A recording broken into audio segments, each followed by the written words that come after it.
நமது உயிரினும் மேலான கண்மணி முஹம்மது ரசூலுல்லாஹி ஸல்லல்லாஹு அலைஹி வஸல்லம் அவர்களினுடைய குடும்பத்தார்களை குறித்து சில தகவல்களை பேசுவதற்கு நாம் குழமை இருக்கிறோம். இந்த உரையினுடைய நோக்கம் ஸல்லல்லாஹு அலைஹி வஸல்லம் அவர்கள் மீதும் அவர்களினுடைய குடும்பத்தார்கள் மீதும் நாம் கொண்டிருக்கக்கூடிய அன்பு, பாசம், பரிவு அது இன்னும் அதிகப்பட வேண்டும் என்ற அடிப்படை தான். அல்லாஹ் அதற்கு தௌஃபீக் செய்வானாக. அதற்கு முன்பாக, இந்த தகவலுக்குள்ளால் நான் நுழைவதற்கு முன்பாக சில விஷயங்களை நான் உங்களிடத்தில் பகிர்ந்து கொள்கிறேன். இப்ப ஹிஜ்ரி 1446 பிறந்திருக்கிறது. 2024 எல்லாருக்கும் தெரியும். ஆனால் ஹிஜ்ரி ஆண்டு என்று சொல்லும் பொழுது நம் முஸ்லிம்களுக்கே பல பேருக்கு தெரியறது இல்லை. இது ஒரு குறைபாடு. இது 2024 நாம் தெரிந்து வைப்பது சரியானது. 2024 இது ஜூலை மாதம் அப்படிங்கிறது எல்லாருக்கும் தெரியும். ஆனா இது முஹர்ரம் மாதம், இஸ்லாமிய வருடத்தினுடைய முதல் மாதம். இது ஹிஜ்ரி 1446 என்பது இந்த மண்ணிலே வாழக்கூடிய எத்தனை முஸ்லிம்களுக்கு தெரியும்? இங்கேயே நாம் ஒரு பின்னடைவில் இருக்கிறோம். நான் சில மஸ்ஜிதுகளிலே ஹிஜ்ரத்தினுடைய சிறப்புகளை பற்றி பேசும்போது, ஹிஜ்ரத்தை பத்தி பேசும்போது ஒரு தகவலை நான் சொன்னேன். நம்ம எல்லா இடங்கள்லயும் காலண்டர்ஸ் இருக்கும். எல்லா பள்ளிகளையும் காலண்டர் வச்சிருப்பாங்க, வீடுகள்ல காலண்டர் இருக்கும். ஆனா குறிப்பாக இந்த பள்ளிகளிலே ஹிஜ்ரி காலண்டர் நம்ம வைக்கணும். ஹிஜ்ரி காலண்டர் எப்படி வைக்கணும்னு சொன்னா, அது எங்க இருக்கு, எங்கேயில இருக்க வேண்டிய அவசியம் இல்லை. நாம ஒண்ணு தயார் பண்ணிட வேண்டியதான். ஒரு அட்டை எடுங்க, அதை ஒரு கவர் பண்ணுங்க, அதுல பின்னால ஒரு பேப்பர்ல நம்பர் பறை 1, 2, 3, 30 வரைக்கும் போட்டு வைங்க. அதே மாதிரி ஒரு வருஷம் 446 அப்படிங்கறத ஒட்டிடுங்க. ஹிஜ்ரி 1446 தெரியும். இது என்ன மாதம்? முஹர்ரம், சஃபர், ரபீல் அவ்வல், ரபீல் ஆகிர் என்பது 12 மாதங்களையும் நீங்க போட்டு வச்சுக்கோங்க. அதை மாத்தி மாத்தி என்ன செய்யலாம், ஒரு மாதம் முடியும் போது அதை வெளியில கொண்டு வந்துடணும். இது பல பள்ளிகள் இன்னைக்கு செய்ய ஆரம்பிச்சுட்டாங்க. இது நம்ம பிள்ளைகளுக்கு இதை கற்றுக் கொடுக்கணும். பிள்ளைகளுக்கு நாம் கற்றுக் கொடுக்க வேண்டிய அவசியம். இதனுடைய வரலாறு, வரலாற்றினுடைய பின்னணி என்ன என்பதை நாம் புரிந்திருக்கிறோம். நம்மை பற்றி நாமே தெரியவில்லை என்றால் நாம் என்ன, நம்மை பற்றி வேறு யாரு தெரிய போற? நம்ம பத்தி நமக்கே தெரியல. நம்முடைய வரலாறு, ஒரு வரலாறை தெரியாத ஒரு சமுதாயம் இன்னொரு வரலாறை உருவாக்க முடியாது. நாம் வந்த வரலாறு, இந்த மாதம் வந்த வரலாறு, இந்த வருடம் வந்த வரலாறு, ஹிஜ்ரத்தினால் ஏற்பட்ட புரட்சி, மறுமலர்ச்சி, மகத்தான வெற்றி, இவைகளை பற்றி எல்லாம் நாம் தெரியுமா இல்லையா? நம்ம பிள்ளைகளுக்கு அதை கற்றுக் கொடுக்கணும். இன்ஷா அல்லாஹ் அந்த அடிப்படையிலே நாம் எல்லா மஸ்ஜிதுகளிலும் ஹிஜ்ரி காலண்டர் தயாரிக்கணும். சும்மா வெறும் அட்டையில தயாரிச்சிடலாம். நீங்க ஒரு ஹிஜ்ரி 1446 ஒட்டி இருக்க முடியும். ஒரு கவர், ஒரு பாக்ஸ், அதுல என்ன செய்யுங்க, அது கூட பேப்பர்லயே நீங்க செய்யலாம். அட்டையிலேயே ஒட்டி வைத்து 1, 2 இன்னைக்கு என்ன செய்ய பிறகு எத்தனையா அப்படின்னு பிறகு வைங்க. 6, 7 அந்த தேதி மாறு மாறும், அந்த தேதியை கிழிக்கிற மாதிரி இதை மாத்திக்கிட்டே இருக்கலாம். ஒரு அட்டையிலேயே நம்ம வச்சுட்டா போதுமானது. அதே மாதிரி ஒரு மாதம் 12 மாதங்களையும் வைத்திடணும். இப்ப ஜனவரி, பிப்ரவரி, மார்ச், ஏப்ரல் சொல்ல சொன்னா எல்லா பிள்ளைகளும் சொல்லுவாங்க. முஹர்ரம், சஃபர் சொல்லுங்க பார்க்கலாம். இஸ்லாமிய ஆண்டை சொல்லுங்க, தெரியாது. இந்த மாதத்தை பற்றி அல்லாஹ் குர்ஆனில் சொல்லுவான். சங்கை பொருந்திய மாதம் என்கிறான். 4 மாதங்கள் சங்கை பொருந்திய மாதங்கள், சண்டை போட முடியாத மாதங்கள் என்று குர்ஆன் பேசுகிறது. அது துல்காதா, துல்ஹிஜ்ஜா, முஹர்ரம், இன்னொன்று ரஜப். இந்த 4 மாதங்கள் மின்ஹா அர்பஅத்துல் ஹுரும், சங்கை பொருந்திய மாதங்கள் என்று குர்ஆன் பேசுகிறது. அப்படி சங்கை பொருந்திய மாதத்தில், சங்கையான இடத்தில், சங்கையான நாளில் நாம் இந்த மஸ்ஜிதிலே குழுமி இருக்கிறோம். கண்ணியத்திற்குரிய பெருமக்களே, எனவே நம்முடைய பிள்ளைகளுக்கு இது மாதிரியான தகவல்களை சொல்லிக் கொடுத்து இந்த மார்க்கத்தின் மீது பிடிப்பையும், இந்த மார்க்கத்தினுடைய காவலர், இந்த மார்க்கத்தை நமக்கு வழங்கிய பெருமகனார் நம் இதயவேந்தர் உயிரினும் மேலான கண்மணி முஹம்மது ரசூலுல்லாஹி ஸல்லல்லாஹு அலைஹி வஸல்லம் அவர்கள் மீது, அவர்களுடைய குடும்பத்தார்களாகிய அஹ்லுல் பைத்துகளின் மீது இந்த பிரியத்தை கொண்டு வரணும். இன்னொன்னு நான் உங்களுக்கு சொல்றேன், அது இதோட சம்பந்தப்பட்ட நிகழ்வு தான். ஆரம்ப காலத்திலே வருடங்கள் என்று ஒன்று இருக்கல, ஒரு குறிப்பிட்ட வருடங்கள் இருக்கல. இந்த அரபுகள் எப்படி வச்சிருந்தாங்க தெரியுமா வருடங்களை? ஏதாவது ஒரு முக்கியமான நிகழ்வு நடந்தால் அந்த நிகழ்வை வைத்து அந்த மாசம். இப்ப உதாரணமாக காபத்துல்லாவை இடிப்பதற்காக யானை படை வந்தது. இந்த வரலாறு தெரிஞ்சிருப்பீங்க.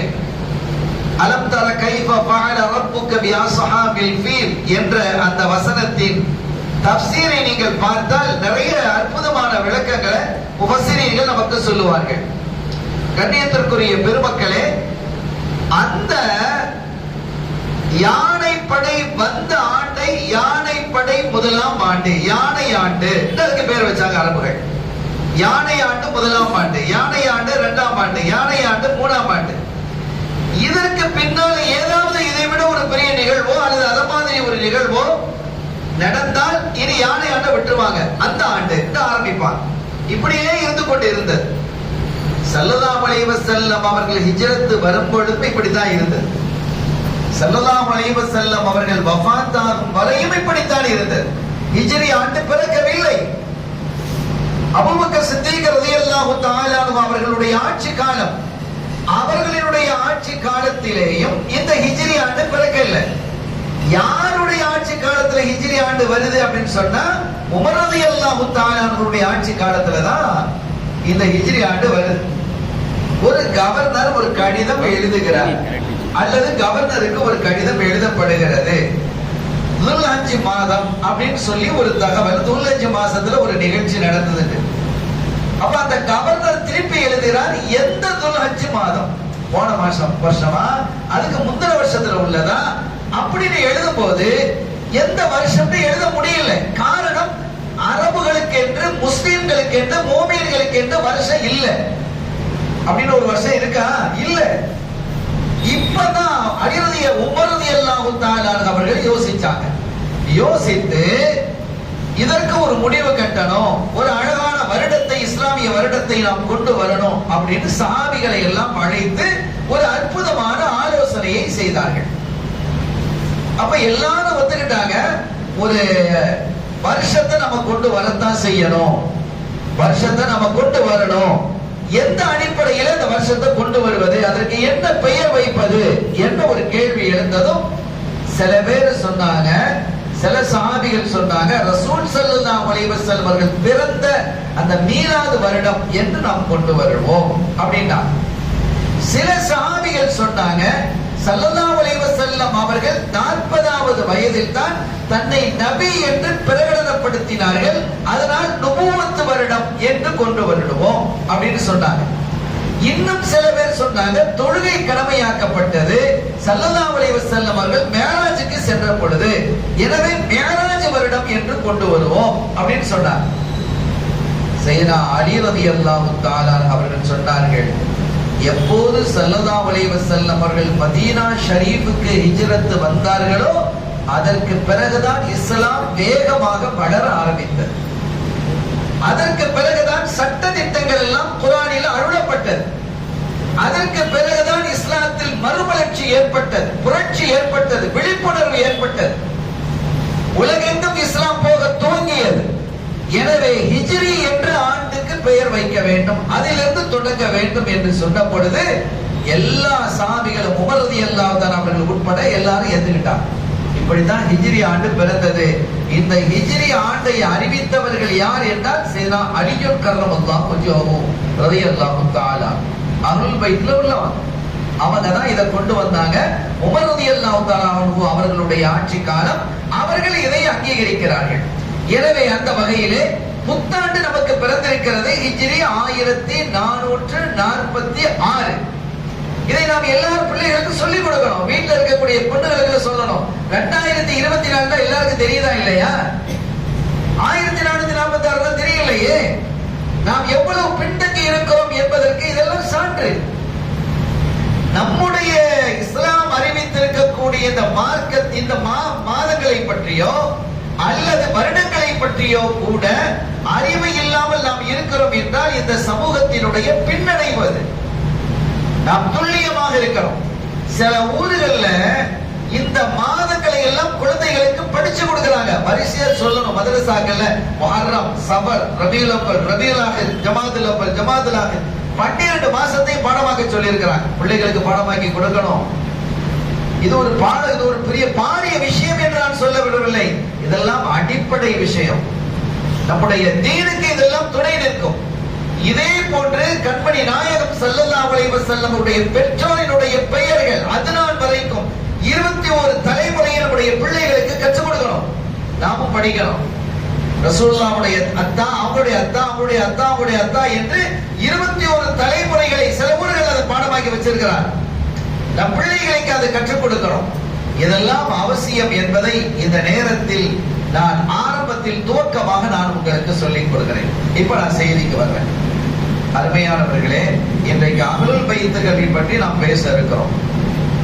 அஹ்லுல் பைத்துகளை பற்றி குர்ஆனே மிக அற்புதமாக பேசும்.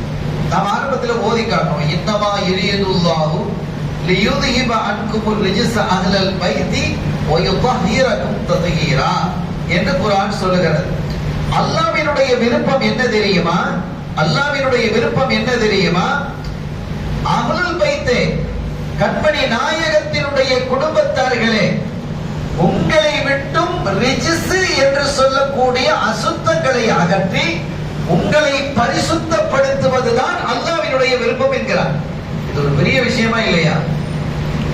அஹ்லுல் பைத் பரிசுத்தமானவர்கள், அவர்கள் தூய்மையானவர்கள், அவர்களை நேசிக்க வேண்டும் என்று ஹதீஸ் சொல்லுகிறது, குர்ஆனும் சொல்லுகிறது. அப்ப இந்த அஹ்லுல் பைத் தான் யாருங்கிறத நம்ம பாப்போம் பின்னால. அஹ்லுல் பைத் தான் யாரு? அஹ்லுல் பைத் யாரை எல்லாம் அஹ்லுல் பைத் என்று சொல்லலாம் என்பதற்கான விளக்கங்களை நம்முடைய இமாம்கள் மிக தெளிவாகவும் அழகாகவும் நமக்கு என்ன செஞ்சிருக்கிறாங்க, குறிப்பிட்டு காட்டி இருக்கிறாங்க. எனவே அஹ்லுல் பைத்துகளை யார் என்பதை பற்றி நாம் அறிவதாக இருந்தால் பெருமக்கள் நமக்கு சொல்லித் தர்றாங்க. அஹ்லுல் பைத்துகள் என்பது 2 விதமா பிரிப்பாங்க. அஹ்லுல் பைத்தை 2 விதமாக பிரிப்பாங்க. ஒன்று, ஸல்லல்லாஹு அலைஹி வஸல்லம் அவர்களுடைய குடும்பம் முழுவதும், அவர்களுடைய குடும்பம் யாராக இருந்தாலும் ஈமான் கொண்டிருக்கக்கூடிய அத்தனை பேரும் அஹ்லுல் பைத் தான் என்று சொல்லக்கூடிய ஒரு கருத்து. அது ஒரு வகை. இப்ப இது சம்பந்தமான சில கேள்விகள் எழுப்பப்பட்டது. இது சம்பந்தமான சில கேள்விகள் எழுப்பப்பட்டது. ஸெய்த் இப்னு அர்கம் ரலியல்லாஹு தஆலா அவர்களிடத்துல ஒரு கேள்வி எழுப்பப்படுது. ஸெய்த் இப்னு அர்கம் ரலியல்லாஹு தஆலா ஒரு சஹாபி. அவர்களை சந்திக்கிறதுக்காக சில மனிதர்கள், சில தாபீன்கள், சஹாபிகளை பார்த்தவங்க, சஹாபிகள்கிட்ட படிச்சவங்க, ரசூலுல்லாஹ்வை பார்க்காதவங்க, அடுத்த காலத்துல உள்ளவங்க, அவங்க வந்து ஸெய்த் இப்னு அர்கம் ரலியல்லாஹு தஆலா என்ற சஹாபியை சந்தித்து அவங்க கேட்கிறாங்க, ரசூலுல்லாஹி ஸல்லல்லாஹு அலைஹி வஸல்லம் அவர்களுடைய அருமை தோழர் அவர்களே, நாங்க உங்கள்கிட்ட சில விளக்கங்களை கேட்க வந்திருக்கிறோம். நீங்க ரசூலுல்லாஹோடு இருந்தவங்க, ரசூலுல்லாஹ்வை பார்த்தவங்க, அவங்க கையோடு கையை கொடுத்து முசாபஹா செய்தவர்கள், ஸல்லல்லாஹு அலைஹி வஸல்லம் அவர்களுடைய மஜ்லிஸிலே கலந்து கொண்டவங்க, அவர்களோடு பல ஊர்களுக்கு பிரயாணம் போனவங்க, பல யுத்தத்திலே கலந்து கொண்டவர்கள், இப்படி பல சிறப்புகள் உங்களுக்கு இருக்கு. எனவே அவர்களை குறித்த தகவல்களை கேட்பதற்காக நாங்கள் உங்களிடத்திலே வந்திருக்கிறோம் என்று சில தாபிஊன்கள் வந்து கேட்ட பொழுது அவங்க சொன்னாங்க, அதெல்லாம் உண்மைதான், ஆனா எனக்கு இப்ப ரொம்ப வயசாயிடுச்சு. அதெல்லாம் நீங்க சொல்றதெல்லாம் உண்மைதான், ஆனா எனக்கு இப்ப ரொம்ப வயசாயிடுச்சு. அதனால நிறைய விஷயங்கள் எனக்கு ஞாபகத்தில் இல்லை. வயசாயிட்டா மறக்குமா இல்லையா? இயல்பு தானே அது. எனக்கு அதிக வயசாயிடுச்சு, ரொம்ப வயசு. ஸல்லல்லாஹு அலைஹி வஸல்லம் அவருடைய எத்தனையோ நிகழ்வுகளில் நான் பங்குபட்டு இருக்கிறேன், எத்தனையோ விஷயங்களில் நான் கலந்து கொண்டு இருக்கிறேன், அவர்களோடு ஒன்றாக அமர்ந்து சாப்பிட்டு இருக்கிறேன், பயணித்திருக்கிறேன், பேசி இருக்கிறேன், அவர்களுக்கு பின்னால் என்று தொழுது இருக்கிறேன். போய்விட்டது வயோதிகம் காரணமாக. ஆனாலும் எனக்கு நீங்க கேளுங்க, எனக்கு ஞாபகத்துல இருந்தா நான் சொல்றேன், இல்லன்னா என்ன விட்டுருங்க, என்ன தொந்தரவு பண்ணாதீங்க. யோசிச்சு பாருங்க, நல்லா யோசிச்சு பாருங்க. அப்படிலாம் கேட்க கூடாது. இந்த வயசான பெருமக்கள் இருப்பாங்களா இல்லையா, அவங்கள போய் ரொம்ப தொந்தரவுப்படுத்த கூடாது. முடியலன்னா அவங்களை வெட்டணும், இல்ல யோசிச்சு பாருங்க அப்படின்ட்டு. இதெல்லாம் பண்பாடு, இந்த பண்பாடு வரணும். அவங்களால முடியல, மூளைக்கு அதிகமான வேலைகளை கொடுக்க கூடாது, வயசாயிட்டா. அப்ப அவங்க சொல்றாங்க, நீங்க என்கிட்ட கேளுங்க, ஞாபகம் இருந்தால் நான் சொல்லுகிறேன், ஆனால் அதே சமயம் என்னை சங்கடத்துக்குள் நீங்கள் ஆக்காதீர்கள் என்று சொன்ன பொழுது சரி என்று கேட்டுட்டு, அஹ்லுல் பைத்துக்களில் ரசூலுல்லாஹி ஸல்லல்லாஹு அலைஹி வஸல்லம் அவர்களுடைய மனைவிமார்களும் இணைவார்களா? அஹ்லுல் பைத் நம்ம யாரை வழங்கி வச்சிருக்கிறோம்?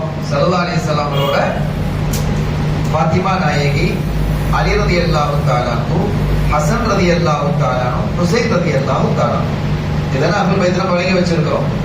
இப்ப இவங்க கேக்குறாங்க, அப்ப மற்றவங்க எல்லாம் யார்? ரசூலுல்லாஹ்வினுடைய மற்ற பிள்ளைகள் இருக்கிறாங்களா இல்லையா? ஸைனப் நாயகி இருக்கிறாங்களா இல்லையா? அவங்க அஹ்லுல் பைத்ல சேருவாங்களா இல்லையா? ருக்கையா நாயகி ரசூலுல்லாஹ்வுடைய மகள் தானே, அவங்க அஹ்லுல் பைத்ல சேருவாங்களா இல்லையா? உம்மு குல்தூம் ரலியல்லாஹு தஆலா அன்ஹா இருக்கிறாங்க, அவங்க அஹ்லுல் பைத்ல சேருவாங்களா இல்லையா என்பது போன்ற கேள்விகள் எழுது. அப்ப இவங்க அஹ்லுல் பைத்துகள் கிடையாதா என்ற ஒரு கேள்வி வருமா இல்லையா? அதே மாதிரி ரசூலுல்லாஹ்வினுடைய மனைவிமார்களாக இருக்கக்கூடிய நம் உம்மஹாத்துல் மூமினீன்கள், இவர்கள் எல்லாம் அஹ்லுல் பைத்தா இல்லையா என்ற கேள்வியை அந்த தாபியீன்கள் எழுப்புறாங்க. அப்ப அவங்க சொன்னாங்க, நிசாவுஹு மின் அஹ்லி பைத்திஹி, ரசூலுல்லாஹி ஸல்லல்லாஹு அலைஹி வஸல்லம் அவர்களினுடைய மனைவிமார்கள் அத்தனை பேரும் நம்முடைய தாய்மார்களாக இருக்கக்கூடிய அவர்கள் உம்மஹாத்துல் மூமினீன், எல்லா மூமின்களுக்கும் அவங்க தாய், அவர்கள் அத்தனை பேரும் அஹ்லுல் பைத்தில் உள்ளவர்கள் தான். யார் சொல்றா? ஒரு சஹாபி சொல்றாங்க, சையதுனா ஸைத் இப்னு அர்கம் ரலியல்லாஹு தஆலா அன்ஹு அவர்கள் குறிப்பிடுகிறார்கள். அதற்கு பிறகு அவர்களுடைய காலத்திற்கு பிறகு இந்த அஹ்லுல் பைத் யாரை குறிக்கும் என்று சொன்னால் இவங்களை தான் குறிக்கும். இப்ப உதாரணமா பிற மனைவிகளை நீங்க எடுத்துக்கிட்டீங்கன்னு சொன்னா அவங்களை யாருக்குமே ஹதீஜா நாயை தவிர வேற யாருக்கும் குழந்தை இல்லை, யாருக்குமே குழந்தை இல்லை. அப்ப அதோட அந்த அஹ்லுல் பைத் முடிஞ்சு போயிடுச்சு, அதுக்கு கீழே வரல. அவங்களுக்கு பிள்ளை இருந்தா தானே அடுத்தது வரும், அப்படி வரல. யாரு இருந்தா? ஃபாத்திமா நாயகி இருந்தாங்க, மகள் இருந்தாங்க, அவங்களுடைய பிள்ளைகள் இருந்தாங்களா இல்லையா? அப்ப அதுக்கு என்ன செய்யும்? அந்த மாதிரி அஹ்லுல் பைத்துகள் அப்படித்தான் அந்த தொடர்கள் வரும் என்பதை ஸைத் இப்னு அர்கம் ரலியல்லாஹு தஆலா அவர்கள் சொல்லும் பொழுது, அதற்கு பிறகு யாருக்கு சதகா தர்மம் கொடுப்பது ஹராமோ அவர்கள் தான் அஹ்லுல் பைத். அவர்கள் யாரு அப்படின்னு இந்த தாபியூன்கள் கேட்கிறாங்க. அப்படி கேட்கும் போது அவங்க சொன்னாங்க, ஹும் ஆலு அலியின் ரலியல்லாஹு தஆலா அன்ஹு வ ஆலு அகீலின் ரலியல்லாஹு தஆலா அன்ஹு வ ஆலு ஜஅஃபர் ரலியல்லாஹு தஆலா அன்ஹு வ ஆலு அப்பாஸ் ரலியல்லாஹு தஆலா அன்ஹு. இந்த 4 பேரை குறிப்பிடுறாங்க. அலி ரலியல்லாஹு தஆலா அன்ஹு அவர்களுடைய குடும்பம், அலி ரலியல்லாஹு தஆலா அன்ஹு அவர்களுடைய சகோதரர் அகீல், சொந்த சகோதரர், அலி ரலியல்லாஹு தஆலாவுடைய ஓன் பிரதர் யாரு? Aqeel ibn Abdul Muttalib, Abu Talib, Aqeel ibn Abi Talib. அவங்களும் அவங்களுடைய பிள்ளைகளும் இந்த அஹ்லுல் பைத்ல சேருவாங்க. அதே மாதிரி அலி ரலியல்லாஹு தஆலா அவர்களுடைய இன்னொரு சகோதரர் இருக்கிறாங்க, ஜாஃபர் ரலியல்லாஹு தஆலா, ரசூலுல்லாஹ்வுக்கு ரொம்ப பிரியமான ஒரு தோழர், தம்பி, சகோதரர், ரசூலுல்லாஹ்வுக்கு சகோதரர் தான். அவர்களும் அவர்களுடைய பிள்ளைகளும் இதில் சேரும். அதே மாதிரி அப்பாஸ் ரலியல்லாஹு தஆலா ஸல்லல்லாஹு அலைஹி வஸல்லம் சாச்சா, அவர்களும் அவர்களுடைய பிள்ளைகளும் இந்த அஹ்லுல் பைத்ல சேரும் என்று யார் சப்ஜெக்ட முடிக்கிறா? ஸைத் இப்னு அர்கம் ரலியல்லாஹு தஆலா அவர்கள் குறிப்பிடுகிறார்கள். இத்தனை பேரும் சதகாவை வாங்கக்கூடாது, ஜகாத்தை வாங்கக்கூடாது. அந்த மாதிரி அஹ்லுல் பைத்துகளுக்கு என்ன கொடுக்கலாம்? அன்பளிப்பு கொடுக்கலாம், ஹதியாக்கள் கொடுக்கலாம், ஹிபத்துகள் கொடுக்கலாம். அதே சமயத்தில் தர்மம் கொடுக்க கூடாது, ஜகாத் கொடுக்க கூடாது. அது அவர்கள் மீது ஹராமாக இருக்கிறது, இந்த குடும்பத்தாரின் மீது என்று செய்தனா ஸெய்த் இப்னு அர்கம் ரலியல்லாஹு தஆலா அன்ஹு அவர்கள் குறிப்பிட்டு காட்டுறார். இது ஒரு வகை. அப்ப இதுல பெருமக்கள் நமக்கு சொல்லுவாங்க, அப்துல் முத்தலிபினுடைய மகனார் ஹாஷிம் இருந்தார். வரலாறு அழகா புரிஞ்சுக்கிடணும்.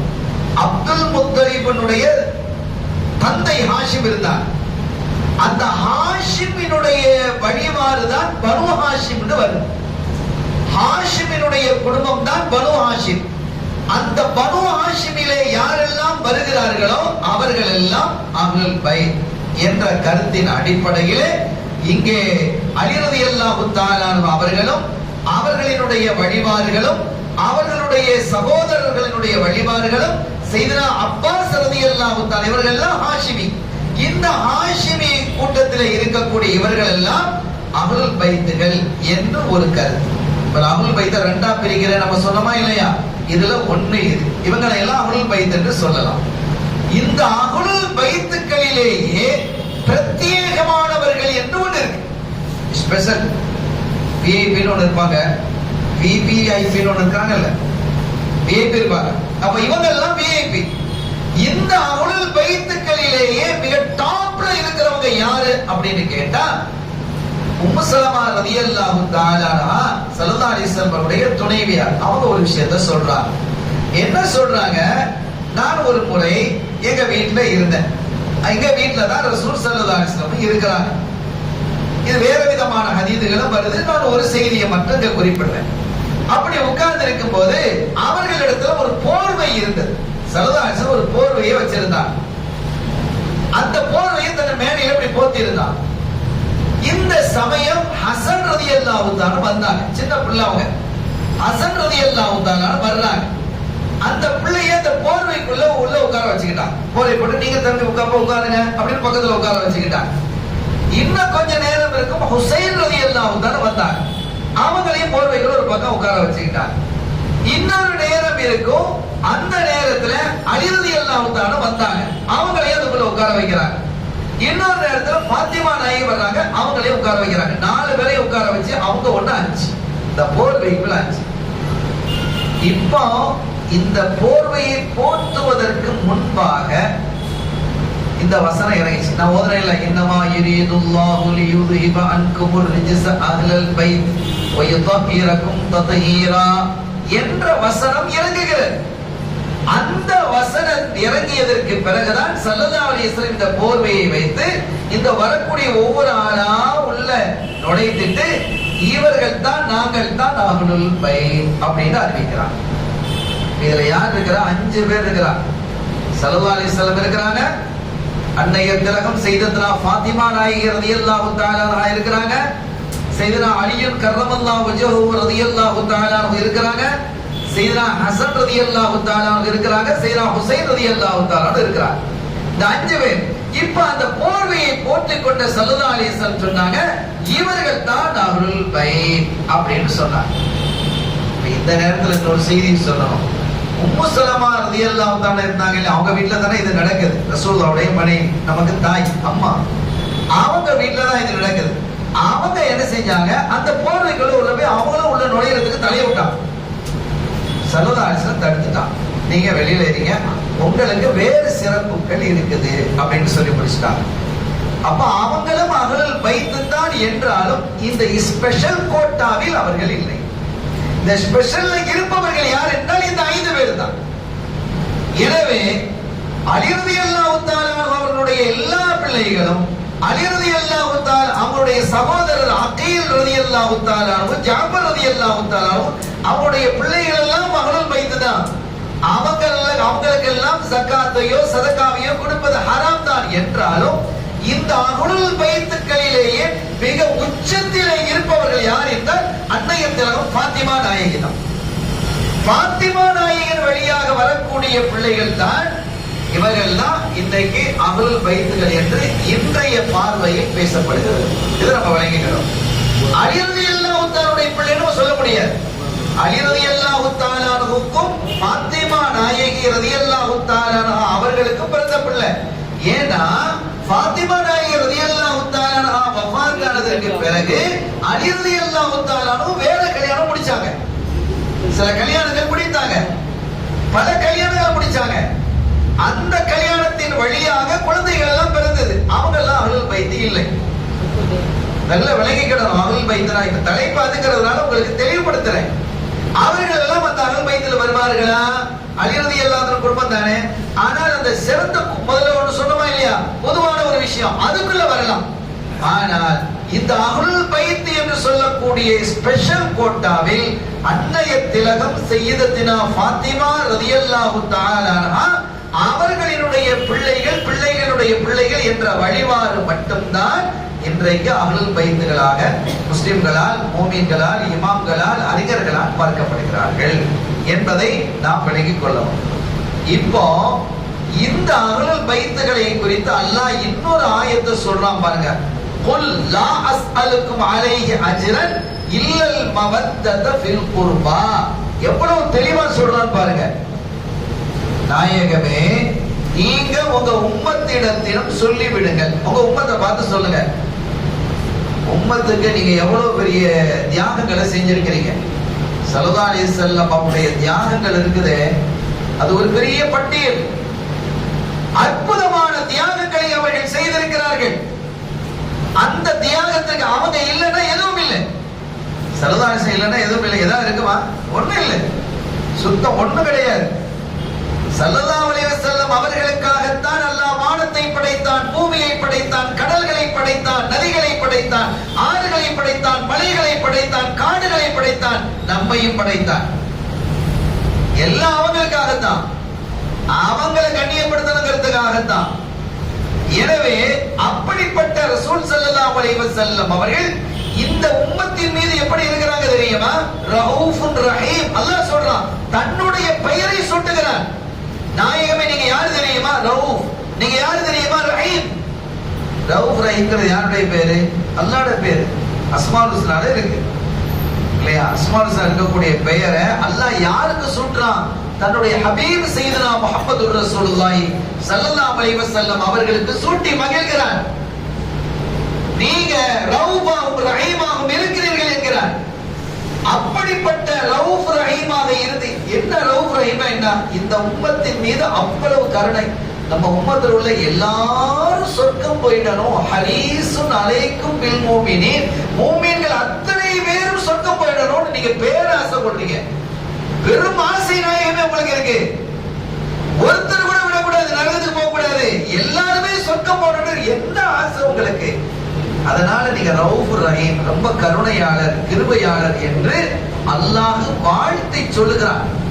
எனவே இந்த சமூகம், இவன் பாருங்க, இப்ப இந்த இடத்துல நம்ம உட்கார்ந்து இருக்கிறோமா? ஸல்லல்லாஹு அலைஹி வஸல்லம் எவ்வளவு ஒரு பெரிய விஷயத்தை லேசா நமக்கு தந்திக்கிறாங்கன்னு பாருங்க. இந்த பள்ளிக்குள்ள நம்ம உட்கார்ந்து இருக்கிறோம். பள்ளிக்கு வெளியில போட்டிருக்கு நவைத்து ஹாதல் மஸ்ஜித், நவைத்து இஅ்திகாஃப ஹாதல் மஸ்ஜித் அப்படின்னு வெளியில போட்டிருக்கு.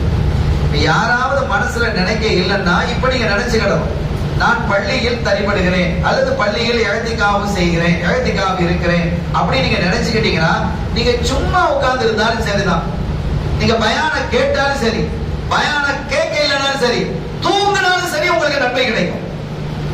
அப்ப தன்னுடைய உம்மத்திற்கு எல்லா வகைகளிலும் நன்மை கிடைக்க வேண்டும் என்ற சட்டங்களை கொண்டு வந்தவர்கள் ஸல்லல்லாஹு அலைஹி வஸல்லம். சுப்ஹானல்லாஹ். சும்மா இருந்தாலும் பள்ளிவாசலுக்குள்ள நீங்க ஒதுவோட இருக்கிறீங்களோ ஒது இல்லையோ, பள்ளிவாசலுக்குள்ள நீங்க வந்து அப்படி சும்மா உட்கார்ந்து சாயிரீங்கன்னு வச்சுக்கீங்க, அப்படியே தூங்குறீங்க, பள்ளிவாசல் உள்ள வந்துட்டீங்க. நவைத்துல் இஅ்திகாஃப ஹாதல் மஸ்ஜித், இந்த மஸ்ஜிதிலே நான் இஅ்திகாஃப் இருக்கிறேன். சும்மா தமிழ்ல நினைச்சாலும் பரவாயில்ல, மஸ்ஜிதிலே நான் இஅ்திகாஃப் இருக்கிறேன் அப்படின்னு நீங்க நினைச்சுக்கிட்டு உட்கார்ந்துட்டீங்க. இப்ப நினைச்சிருப்பீங்க எல்லாரும், ஏற்கனவே செய்யலன்னா இப்ப செஞ்சிருப்பீங்க. இப்ப அந்த நொடிகள் வந்து ஸ்டார்ட் ஆயிடும், நன்மைகள் உங்களுக்கு கிடைச்சிக்கிட்டே இருக்கும். ஸல்லல்லாஹு அலைஹி வஸல்லம் நன்மைகளை தன்னுடைய உம்மத்திற்கு எப்படிலாம் கொண்டு வந்து சேர்த்து வச்சிருக்கிறான் பாருங்க. எப்படி எல்லாம் சேர்த்து வைத்திருக்கிறார்கள். பாத்ரூம் போறீங்களா, இடது காலை முதலாவது வைத்து போங்க, இரண்டாவது வலது காலை வைங்க. பாத்ரூம்ல இருந்து வெளியில வர்றீங்களா, முதல்ல வலது காலை வைங்க, இரண்டாவது இடது காலை வைங்க. வீட்டுக்குள்ள போகிறீர்களா, கடைக்குள் போகிறீர்களா, மஸ்ஜிதுக்குள் போகிறீர்களா, வலது காலை முதலாவது வையுங்கள், இடது காலை இரண்டாவது வைங்க. எந்த காலை வச்சா என்ன? உள்ள போக மாட்டோமா நம்ம? நான் கேக்குறேன், பள்ளிக்குள்ள வரும்போது இடது காலை உள்ள வச்சா உள்ள போக முடியாதா? போக முடியும் தானே. பாத்ரூமுக்குள்ள போகும்போது வலது காலை முன்னா வச்சா போக முடியுமா? முடியுமா? முடியும்.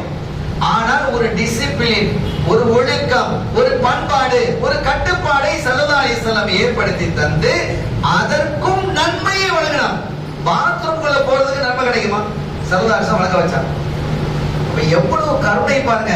என்னுடைய உம்மத்திற்கு எல்லா வகைகளிலும் நன்மைகள் வந்து சேர்ந்து சேர்ந்து சேர்ந்து அவர்கள் எந்த வகையிலாவது சொர்க்கம் போயிடணும் அப்படிங்கறத கண்ணும் கருத்துமாக இருக்கிறாங்க.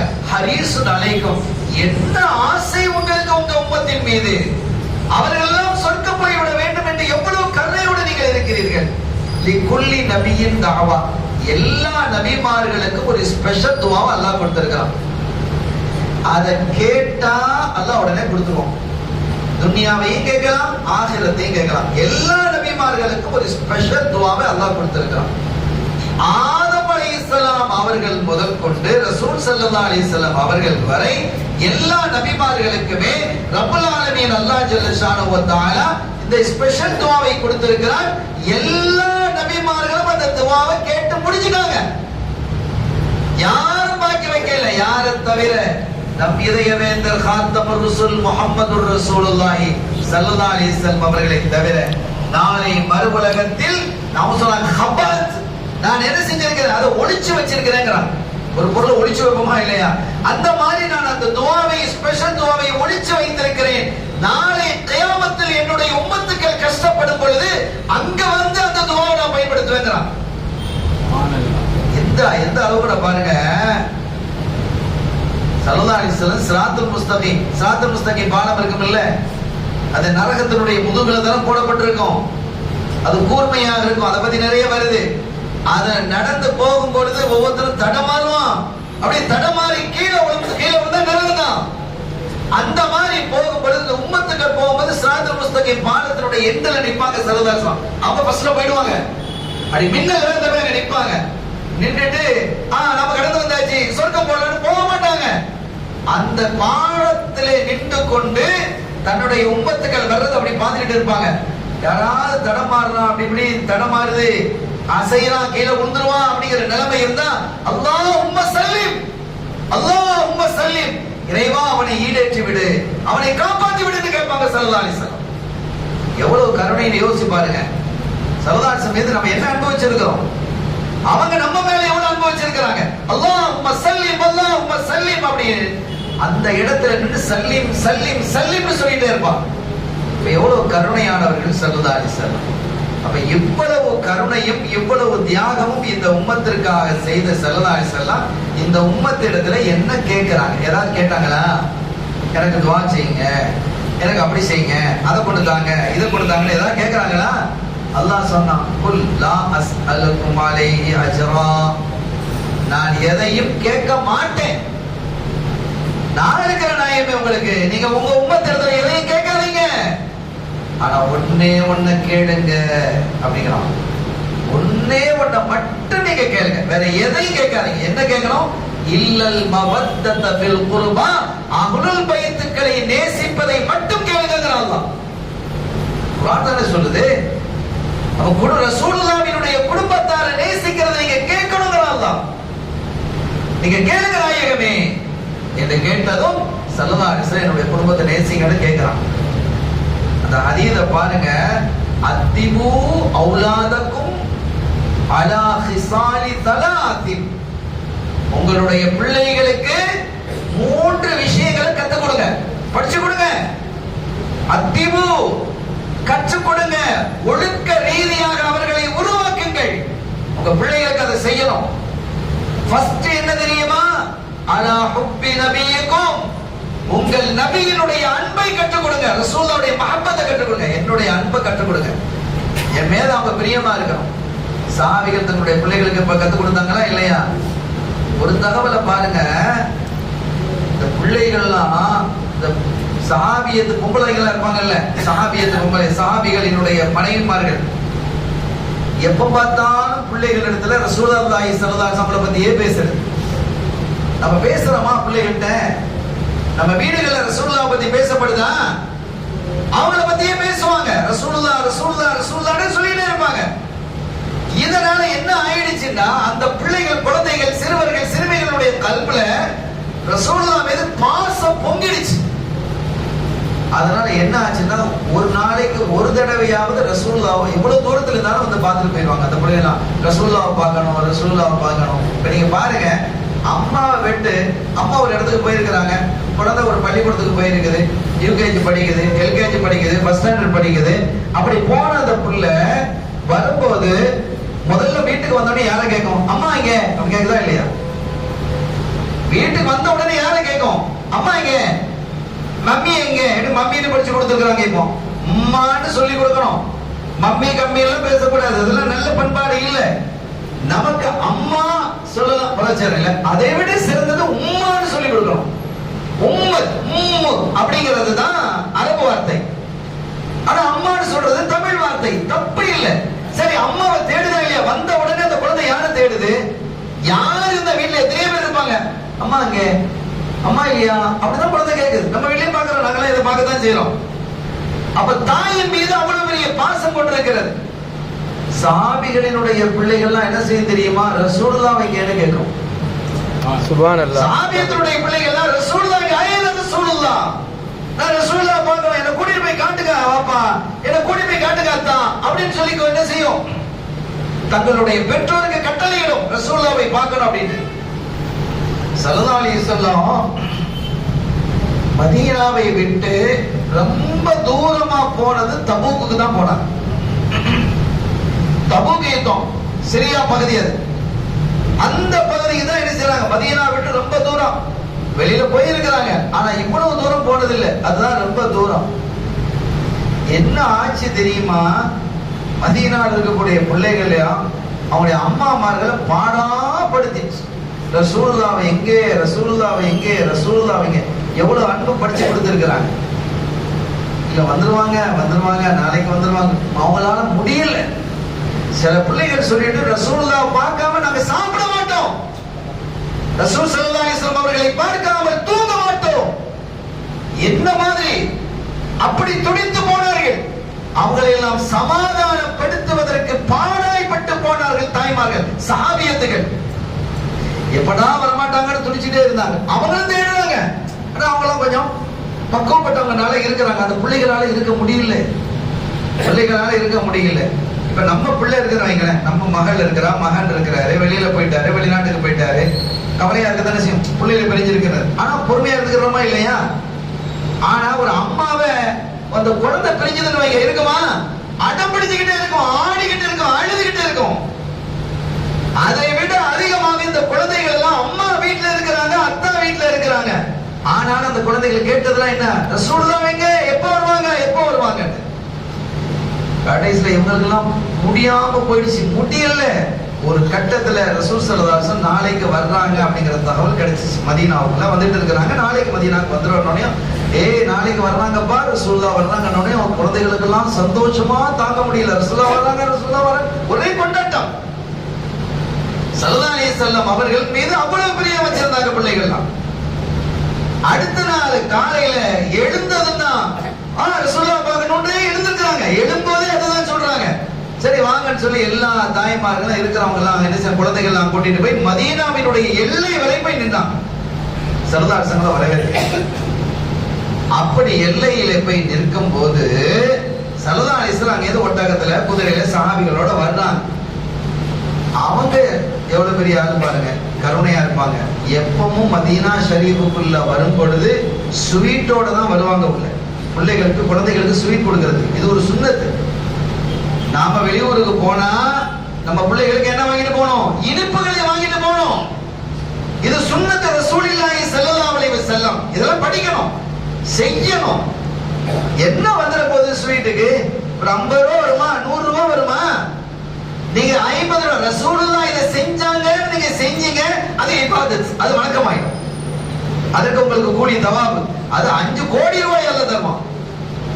அருமையானவர்களே, இப்ப ரசூல் ஸல்லல்லாஹு அலைஹி வஸல்லம் தெரியும் குழந்தைகள் எல்லாம் நம்மளை தேடிட்டு இருப்பாங்கன்னு சொல்லி ஸ்வீட்டோட வர்றாங்க. அவ்வளவுதான். கண்டது அந்த குழந்தைகளை கண்டது ஸல்லல்லாஹு அலைஹி வஸல்லம் ஒட்டகத்துல கீழே இறங்கிட்டாங்க. அவ்வளவு குழந்தைகள் யாரும் சொல்லலாம், யாரும் சொல்லலாம், யாரும் சொல்ல ஓடி வருது. எல்லாம் மொச்சுக்கிட்டு அந்த தேன் அடைய மொச்ச மாதிரி தேனீக்கள் மொச்சிக்குமா இல்லையா, அந்த மாதிரி மொச்சு போய் நிக்கிறாங்க, சூழ நிக்கிறாங்க. அதுக்கப்புறம் என்ன செஞ்சிட்டாங்க, அந்த பிள்ளைகளை எல்லாம் என்ன செய்யறாங்க, எல்லாத்தையும் வந்து சரி வாங்க எல்லாரும் மதீனா சரி போலாம் அப்படின்னு சொல்லிட்டு அபூபக்கர் சித்திக் நாயகத்தை கூப்பிட்டு, இந்த பிள்ளையை நீங்க தூக்குங்க, தூக்கி வச்சுக்கோங்க, உங்க ஒட்டகத்துல ஏத்திக்கங்க. உமரே ரலியல்லாஹு தஆலா இந்த பிள்ளையை நீங்க தூக்கிக்கங்க, நீங்க இந்த பிள்ளையை தூக்குங்க. ஒவ்வொரு சாமிகளையும் ஒவ்வொரு பிள்ளையை தூக்க சொல்றாங்க. ரசூலுல்லாஹ் ஒரு பிள்ளையை தூக்கிக்கிட்டாங்க, தூக்கிக்கிட்டு ஒட்டகத்துல வர்றாங்க. ஆள் இப்படி பிள்ளைகளை கையில வச்சிருக்கிறாங்க, எல்லாருடைய கையிலயும் ஆளுக்கு ஒரு பிள்ளை இருக்கு. எல்லாம் என்ன கருணை நீங்க பாருங்க. இதுல பெரிய வேடிக்கை இன்மைதான் இருக்கு, கிளைமாக்ஸே இன்மைதான் இருக்கு. ஸல்லல்லாஹு அலைஹி வஸல்லம் போனாங்க, பக்கத்துல அபூபக்கர் சித்திக் ரலியல்லாஹு தஆலா அவங்க ஒட்டகத்துல இப்படி வர்றாங்க. அவங்க கையில ஒரு ஒரு புள்ள இருக்குது, ஸல்லல்லாஹு அலைஹி வஸல்லம் கையில ஒரு புள்ள இருக்கு. இப்போ இந்த ரசூலுல்லாஹ்வுடைய கையில இருக்கக்கூடிய புள்ள அபூபக்கர் சித்திக் ரலியல்லாஹு தஆலா அந்த புள்ளைய பார்த்து சொல்லுது, டேய் சொல்லுது, டேய் நீ அபூபக்கர் சித்திக் நாயகம் கையில தான் இருக்கிறா, நான் ரசூலுல்லாஹோட கையில இருக்கிறேன். சுப்ஹானல்லாஹ். அந்த குழந்தை எப்படி இருக்குது பாருங்க. நீ யார் கையில இருக்கிறா, நீ அபூபக்கர் சித்திக் நாயகம் கையில தான் இருக்கிறா, நான் இருக்கிறது யார்ட்ட, ரசூலுல்லாஹ்ட்ட இருக்கிறேன் அப்படின்னு என்ன செய்யுது சொல்லுதுன்னு சொன்னா, எந்த அளவிற்கு அந்த குழந்தைகள் ஸல்லல்லாஹு அலைஹி வஸல்லம் அவர்கள் மீது பிரியம் கொண்டவர்களாக இருக்கிறாங்க. அந்த மஹப்பத், அல்லாஹ் அந்த மஹப்பத்தை நம்முடைய நெஞ்சங்களிலும் நம் சந்ததிகளினுடைய நெஞ்சங்களிலும் நிறைவாக தருவானாக. அருமையான பிள்ளைகளே, ஆக ஸல்லல்லாஹு சொல்றாங்க, உங்களுடைய பிள்ளைகளுக்கு 3 விஷயங்களை நீங்க கத்துக் கொடுக்கணும். அதுல ஃபர்ஸ்ட் என்ன, அலா ஹுப்பி நபியிக்கும், உங்கள் நபியின் மீது மஹப்பத்தை நீங்கள் கற்றுக் கொடுக்கணும். இரண்டாவது என்ன, வஹுப்பி அஹ்லி பைத்திஹி, ரசூலுல்லாஹ்வினுடைய குடும்பத்தாரின் மீது மஹப்பத் வைக்கிறது. எவ்வளவு தெளிவான ஹதீஸ். குடும்பத்தாரின் மீது நேசம் வைக்கணும். இந்த இரண்டாவது அல்லாஹ் என்ன செஞ்சிட்டான், கேட்க சொல்லிட்டான், குடும்பத்தாரை நேசிக்கணும், நீங்க கேளுங்க நாயகமே. குடும்பத்தாரை நேசிப்பது என்பது எல்லா இமாம்களும் எழுதுறாங்க. ரசூலுல்லாஹ்வினுடைய குடும்பத்தை நேசிப்பது வஹுப்பி ஆலி பைத்தின் நபியி அலைஹி ஸலாத்து வஸ்ஸலாம் வாஜிபுன், ரசூலுல்லாஹ்வினுடைய குடும்பத்தை நேசிப்பது என்பது வாஜிப். அது எல்லா இமாம்களும் எழுதுறாங்க. அல்லாஹ் அந்த நேசத்தை நம்முடைய நெஞ்சங்களில் நிறைவாக தருவானாக. அப்ப இரண்டாவது ரசூலுல்லாஹ்வுடைய குடும்பத்தை அஹ்லுல் பைத்தை நேசிக்கிறது. மூன்றாவது என்ன அப்படின்னு கேட்டா, வஅலா கிராஅத்தில் குர்ஆன், குர்ஆனை ஓதுவதின் மீது மஹப்பத். அப்ப 3 விஷயம் சொல்லி இருக்கிறாங்க. இதுல நீங்க கவனிக்க வேண்டியதை பாருங்க. இன்னைக்கு 3 விஷயம் சொல்லியாச்சா. ஒன்னு ரசூலுல்லாஹ் மீது மஹப்பத், இரண்டாவது அஹ்லுல் பைத் மீது மஹப்பத், மூணாவது குர்ஆன் ஓதுவதின் மீது மஹப்பத். 3 சொல்லி இருக்கிறாங்க. இந்த குர்ஆன் ஓதுவதின் மீது மஹப்பத் எத்தனாவது சொல்லி இருக்கிறாங்க, 3ஆவதா சொல்றாங்க. நல்ல கவனிக்கணும் நீங்க. இவன் வஹாபியா தான் வடிச்சுவான், ஃபர்ஸ்ட் தான் அதை சொல்லிக்கணும்னு சொல்லி கிடப்பான். ஃபர்ஸ்ட் அதை இவன் படிச்சு கொடுப்பான், ஃபர்ஸ்ட் அதை சொல்லி இருக்கணும் இல்ல. அதனாலதான் இந்த குழப்பம் வருது. இந்த குர்ஆனுக்கு கண்டபடி எல்லாம் விளக்கம் கொடுக்கறானா இல்லையா, வாயில இந்த விளக்கம்லாம் வருதா இல்லையா. அல்லாஹ்வினுடைய ரசூல் ஸல்லல்லாஹு அலைஹி வஸல்லம் அவர்கள் மீது மஹப்பத்தும் அஹ்லுல் பைத்துகள் மீது மஹப்பத்தும் இருந்தால் குர்ஆனுக்கு தப்பாக விளக்கம் கொடுக்க மாட்டான், பயப்படுவான். அதனாலதான் ரசூல் முதல்ல தன்னை சொன்னாங்க, இரண்டாவது அஹ்லுல் பைத் சொன்னாங்க, மூணாவது குர்ஆன் ஓதுறத சொல்றாங்க. குர்ஆன்ங்கிறது எவ்வளவு பெரிய விஷயம். குர்ஆனுக்கு ஈடாக இன்னொன்னு இருக்கா, இல்ல. ஸல்லல்லாஹு அலைஹி வஸல்லம் அவர்களுக்கு பல்லாயிரக்கணக்கான முஅஜிஸாத்துகள் இருந்தது. இன்னைக்கு இருக்கிற ஒரே முஅஜிஸாத் என்னதான், குர்ஆன் தான். அதற்கு ஈடு இணையாக இன்னொரு முஅஜிஸாத் இல்லை. அந்த குர்ஆனை ஸல்லல்லாஹு அலைஹி வஸல்லம் மூன்றாவதா சொல்றாங்க அதை ஓதுறத. ஏன் அப்படின்னா, முதல்ல பேலன்ஸ் நீ சரியா வச்சுக்கோ, ஃபவுண்டேஷனை சரியா வை. ரசூல் ஸல்லல்லாஹு அலைஹி வஸல்லம் அவர்களை நேசிக்கணும், அவருடைய அஹ்லுல் பைத்துகளை நேசிக்கணும். நேசித்துட்டு அதுக்கப்புறம் என்ன செய், குர்ஆன் ஓது, குர்ஆனுக்கு விளக்கம் கொடுக்க. இப்ப கரெக்டா இருக்கு, பாத கரெக்டா இருக்கா இல்லையா. அந்த கோப்பை வச்சு பார்த்தா தான் அது தெரியும். அந்த கோப்பை வச்சு பார்த்தா தான் அதை என்ன செய்யும், அது தெரியும். எக்ஸ்ரே வழியா பார்த்தா தான் அந்த உடம்புக்குள்ள அந்த எலும்புக்குள்ள என்ன இருக்குது, பிரச்சனை இருக்காது, அதை பார்க்கணும், அதை ஸ்கேன் பண்ணி பார்க்கணும், அந்த கோப்பை வச்சு பார்க்கணும். நான் என் கண்ணாடி வச்சு பார்த்தா தெரியும்னு சொல்ல முடியும், தெரியுமா? எக்ஸ்ரே உடல்ல உள்ள இருக்கக்கூடிய எலும்பை பத்தி பிரச்சனை இருக்க தெரியுமா? உடல்ல இருக்கிற பிரச்சனை நம்ம போட்டுக்கிற கண்ணாடியில பார்க்க முடியுமா? அந்த எக்ஸ்ரே கண்ணாடி தான் இருக்கு. ஸ்கேன்லயும் கண்ணாடி தான் இருக்கு, அந்த கண்ணாடியை வச்சு பார்க்கணும். அதே மாதிரி குர்ஆனுக்கு நீங்கள் விளக்கம் சொல்வதாக இருந்தால் எந்த அடிப்படையில் விளக்கம் சொல்ல வேண்டும்? மஹப்பத்து ரசூல், மஹப்பத் அஹ்லில் பைத். இந்த ரெண்டு அடிப்படையில விளக்கம் ஞானம் இருக்கும்போது அந்த அடிப்படையை வைத்து நீங்கள் விளக்கம் சொன்னால் மட்டும்தான் அந்த விளக்கம் சரியாக இருக்கும் என்பதனால்தான் ஸல்லல்லாஹு அலைஹி வஸல்லம் அவர்கள் மூன்றாவதாக அவங்க சொன்னாங்க. இப்ப பாருங்க, ஒரு தடவை ஸல்லல்லாஹு அலைஹி வஸல்லம் அவர்கள் மெம்பர்ல இருக்கிறாங்க. மெம்பர்ல இருந்துகிட்டு சொல்றாங்க, இன்னி தாரிக்கும் ஃபீக்குமுஸ் ஸகலைன், நான் உங்களிடத்திலே ரெண்டு விஷயத்தை விட்டுட்டு போறேன். இது நம்ம எல்லாரும் கேள்விப்பட்ட விஷயம் தான். ரெண்டு விஷயத்தை நான் விட்டுட்டு போறேன். ஒன்னு கிதாபுல்லாஹ், அல்லாஹ்வினுடைய வேதம். இன்னொன்று வஹீத்ரதி அஹ்லு பைத்தி, இன்னொன்று என்னுடைய அஹ்லுல் பைத்தை நான் விட்டுட்டு போறேன். இன்னொன்னு ஒரு சுன்னத்தின்னு ஒண்ணு இருக்கா? இருக்கு.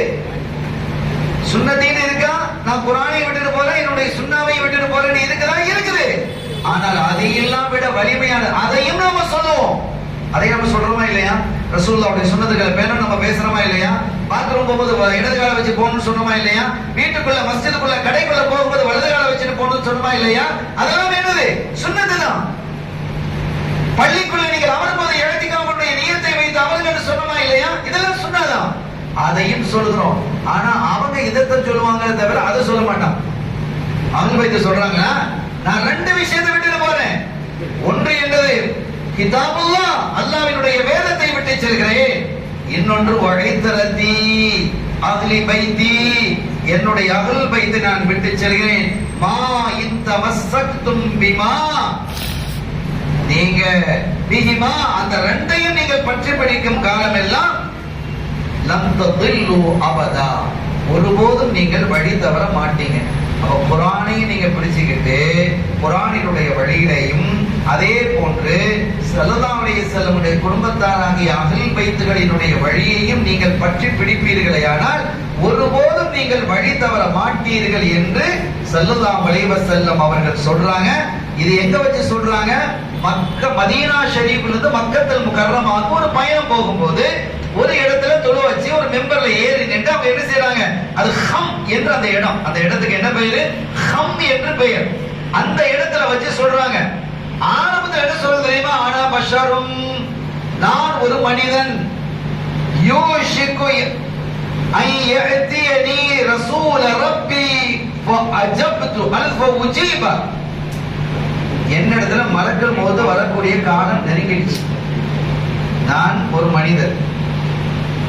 ஆனா பஷருனுக்கு என்ன செய்யறாங்க? சில பேர் என்ன விளக்கம் கொடுக்குறாங்க? சாதாரண மனிதன் ஒரு விளக்கம். இப்படி ஒரு விளக்கம் எங்கேயாவது இருக்கா? சாதாரண மனிதர் எங்கேயாவது யாராவது விளக்கம் சொன்னாங்களா? ரசூல் ஸல்லல்லாஹு அலைஹி வஸல்லம் பஷர், நான் ஒரு பஷர் என்று நீங்கள் சொல்லுங்கள், நான் ஒரு மனிதர் என்று நீங்கள் சொல்லுங்கள் என்று அல்லாஹ் சொல்றான். நீங்க சொல்லுங்கிறான். அதுக்கு என்ன அர்த்தம் தெரியுமா? நான் மலக்கு இல்லை, நான் ஜின்னு இல்லை, நான் மனிதர் தான். ஆனா சாதாரண மனிதனா?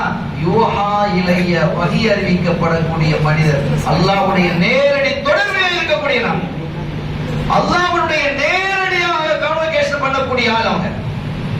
அப்படிப்பட்ட தொடர்பில் இருக்கக்கூடிய நான்கிறாங்க. அதெல்லாம் விட்டுட்டு சாதாரண மனிதன் நிச்சயமா பேசுவான். இப்ப நான் அதை விமர்சிக்கிறதுக்கு வரல, நம்ம சில விஷயங்களை விளங்கணுங்கிறதுக்காக நான் சொல்றேன். அப்ப ஹம்ங்கிற இடத்துல அவங்க எடுத்து சொன்னாங்க, எனக்கு நானும் அல்லாஹ்வை நெருங்கக்கூடிய சந்திக்கக்கூடிய காலம் நெருங்கி விட்டது. எனவே நான் உங்களுக்கு ரெண்டை விட்டு செல்கிறேன். எனக்கு பிறகு நீங்க அதை சரியா பிடிச்சிட்டீங்கன்னா குர்ஆனை பிடிச்சுக்கங்க, என்னுடைய அஹ்லுல் பைத்தை பிடிச்சுக்கங்க, ஒருபோதும் நீங்கள் வழி தவற மாட்டீர்கள் அப்படின்னு என்ன செஞ்சிட்டாங்க?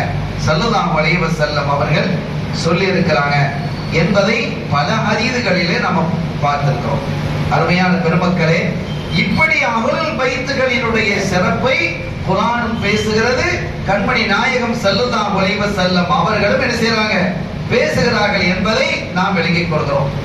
அடுத்தது, இந்த சதகா, ஜகாத் இவைகள் எல்லாம் இவங்களுக்கு கொடுக்க கூடாது, அஹ்லுல் பைத்துகளுக்கு கொடுக்க கூடாது அப்படின்னு ஹதீதுகள் தெளிவா இருக்குது. இன்ன சதகத லா தம்பகி லிஆலி முஹம்மதின் ஸல்லல்லாஹு அலைஹி வஸல்லம்.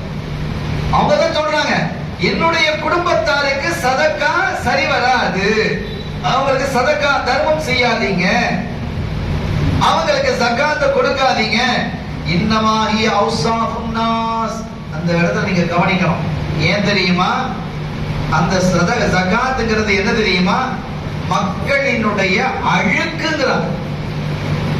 மக்களினுடைய அழுக்கு.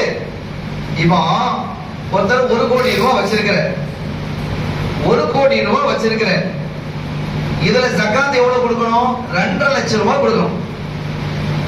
2.5 லட்சம் ரூபாய் அவர் கொடுத்துட்டாரு, தனியா ஒதுக்கி கொடுத்துட்டாரு அப்படின்னு சொன்னா மீதி இருக்கக்கூடிய இந்த 97.5 லட்சம் ரூபாயும் பரிசுத்தம், சுத்தமாயிடும். ஏன்னா அழுக்க நீக்கியாச்சா இல்லையா? சட்டை போட்டிருக்கிறோம், சட்டை நல்ல வெள்ளை சட்டை தான், நல்லதா இருக்கு, அது அழுக்கு படிஞ்சிருச்சு, கழுகிட்டா இந்த அழுக்கு போயிடும் இல்ல? அதே மாதிரி இந்த பணம் நல்ல பணம் தான், அதுல அழுக்கு படிஞ்சு போயிருக்குது. அந்த 2.5% நீங்க நீக்கிட்டீங்கன்னா அது என்னதாயிடும்? இந்த 97.5% 97 லட்சம் ரூபாயும் என்னதாக ஆகிடும்? பரிசுத்தமாயிடும். சரி, இது இதை விட்டு போயிடுச்சு. யாரு கையில நீங்க கொடுத்தீங்களோ அவங்க கையில போய் சேரும் பொழுது அது அவங்களுக்கு பரிசுத்தமாயிடும். நல்லா கவனிக்கணும். அது அழுக்குதான், அந்த அழுக்கு அவங்களுக்கு என்னது?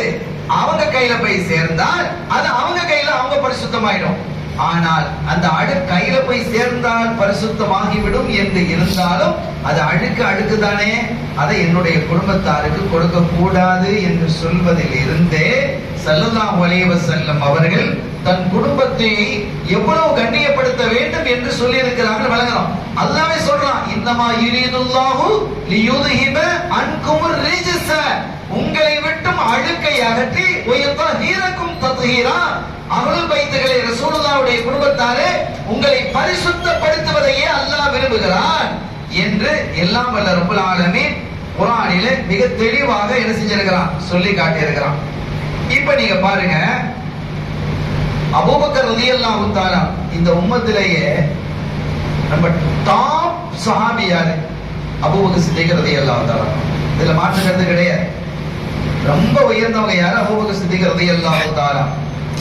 அவங்க சொல்றாங்க பாருங்க, வல்லதி நஃப்ஸி பியதி, என்னுடைய உயிர் யாருடைய கையில இருக்கிறதோ அத்தகைய அல்லாஹ்வின் மீது சத்தியமாக நான் சொல்கிறேன். சத்தியம் என்று சொல்றாங்க. வல்லதி நஃப்ஸி பியதி, யாருடைய கையில என்னுடைய உயிர் இருக்கிறதோ அந்த அல்லாஹ்வின் மீது ஆணையாக சொல்கிறேன்.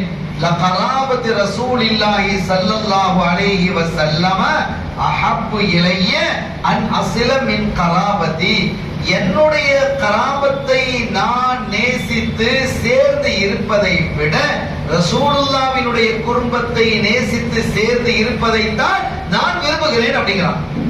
அதுதான் எனக்கு மேலானது, அதுதான் எனக்கு அதிக விருப்பமானது.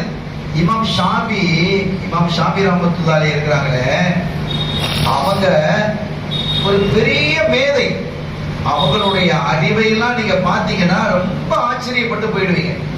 இமாம் ஷாஃபி ரஹ்மத்துல்லாஹி அலைஹியுடைய அறிவு இருக்குது, அல்லாஹ் அவ்வளவு பெரிய ஞானத்தை கொட்டி கொடுத்திருக்கிறான். எல்லா இமாம்களும் அப்படித்தான். இமாம் ஷாஃபி திகைக்க வைக்கக்கூடிய அறிவுக்கு சொந்தக்காரங்க. இன்னைக்கு எத்தனை கோடி மக்கள் அவங்களை பின்பற்றிட்டு இருக்கிறாங்க. ஷாஃபி மதஹ்பின் அடிப்படையில எத்தனை கோடி பேர் பின்பற்றிட்டு இருக்கிறாங்க. நீங்க இந்தியாவில நம்ம கணக்கெடுத்து பார்த்தோம்னு சொன்னா பல கோடி பேர் இருக்கிறாங்க. அதிகமான பேர் யாரை பின்பற்றுறாங்க? இமாம் ஆலம் அபூ ஹனீஃபா ரஹ்மத்துல்லாஹி தான். இந்தியாவை பொறுத்த வரைக்கும் இந்தோனேஷியாவை எடுத்துக்கிட்டா ஷாஃபிகள் தான், மலேசியாவை எடுத்துக்கிட்டா ஷாஃபிகள் தான், சிங்கப்பூர் எடுத்துக்கிட்டா ஷாஃபிகள் தான், நீ ஈஜிப்ட் எடுத்துக்கிட்டா பெரும்பாலும் ஷாஃபி. இப்படி பல கோடி மக்கள் இமாம் ஷாஃபி ரஹ்மத்துல்லாஹி அலைஹி பின்பற்றாங்க. எவ்வளவு நன்மைகள் இமாம் ஷாஃபிக்கு போய் சேரும் இல்லையா? ஆனால் அந்த இமாம் ஷாஃபி ரஹ்மத்துல்லாஹி அலைஹி அவங்க என்ன சொல்றாங்க தெரியுமா? அவங்க சொல்றதை கேளுங்க.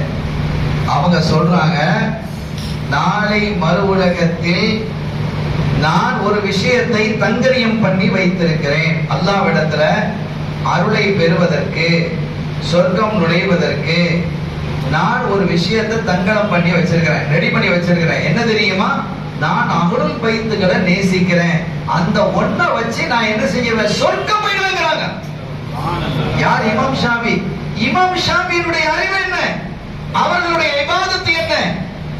55 வருடங்கள் தான் இந்த உலகத்தில் வந்தாங்க. சின்ன வயசு 55 வயசுல மிகப்பெரிய சாதனையை நிகழ்த்தியவர்கள், மிகப்பெரிய அறிவாளிகளை உருவாக்கினார்கள், ஆற்றல் மிகுந்தவர்களை உருவாக்கினவர்கள். அப்படிப்பட்ட இமாம் அவளும் பைத்துக்கிறாங்க. நான் அவங்களை நேசிக்கிறேன், சர்வச நேசிக்க சொல்லிட்டாங்க, அல்லாஹ் நேசிக்க சொல்லிட்டான், நான் நேசிக்கிறேன், என்னுடைய அந்த நேசம் என்னை காப்பாற்றுகிறான். ஏன் அந்த இல்மு காப்பாற்றாதா? அவங்க செய்த ஹிதமத்து காப்பாற்றாதா? அவங்க செய்த பணிகள் காப்பாற்றாதா? குர்ஆனுக்கு எவ்வளவு பெரிய ஆய்வுகளை செஞ்சிருக்கிறாங்க, ஹதீஸ்களை எவ்வளவு பெரிய ஆய்வு செஞ்சிருக்கிறாங்க, அதெல்லாம் அவங்களை காப்பாற்றாதா? காப்பாற்றும். ஆனால் அதற்கெல்லாம் மேலாக அவர்கள் கருவியல் எது என்றால் அஹ்லுல் பைத்துகளை நேசிக்கிறது.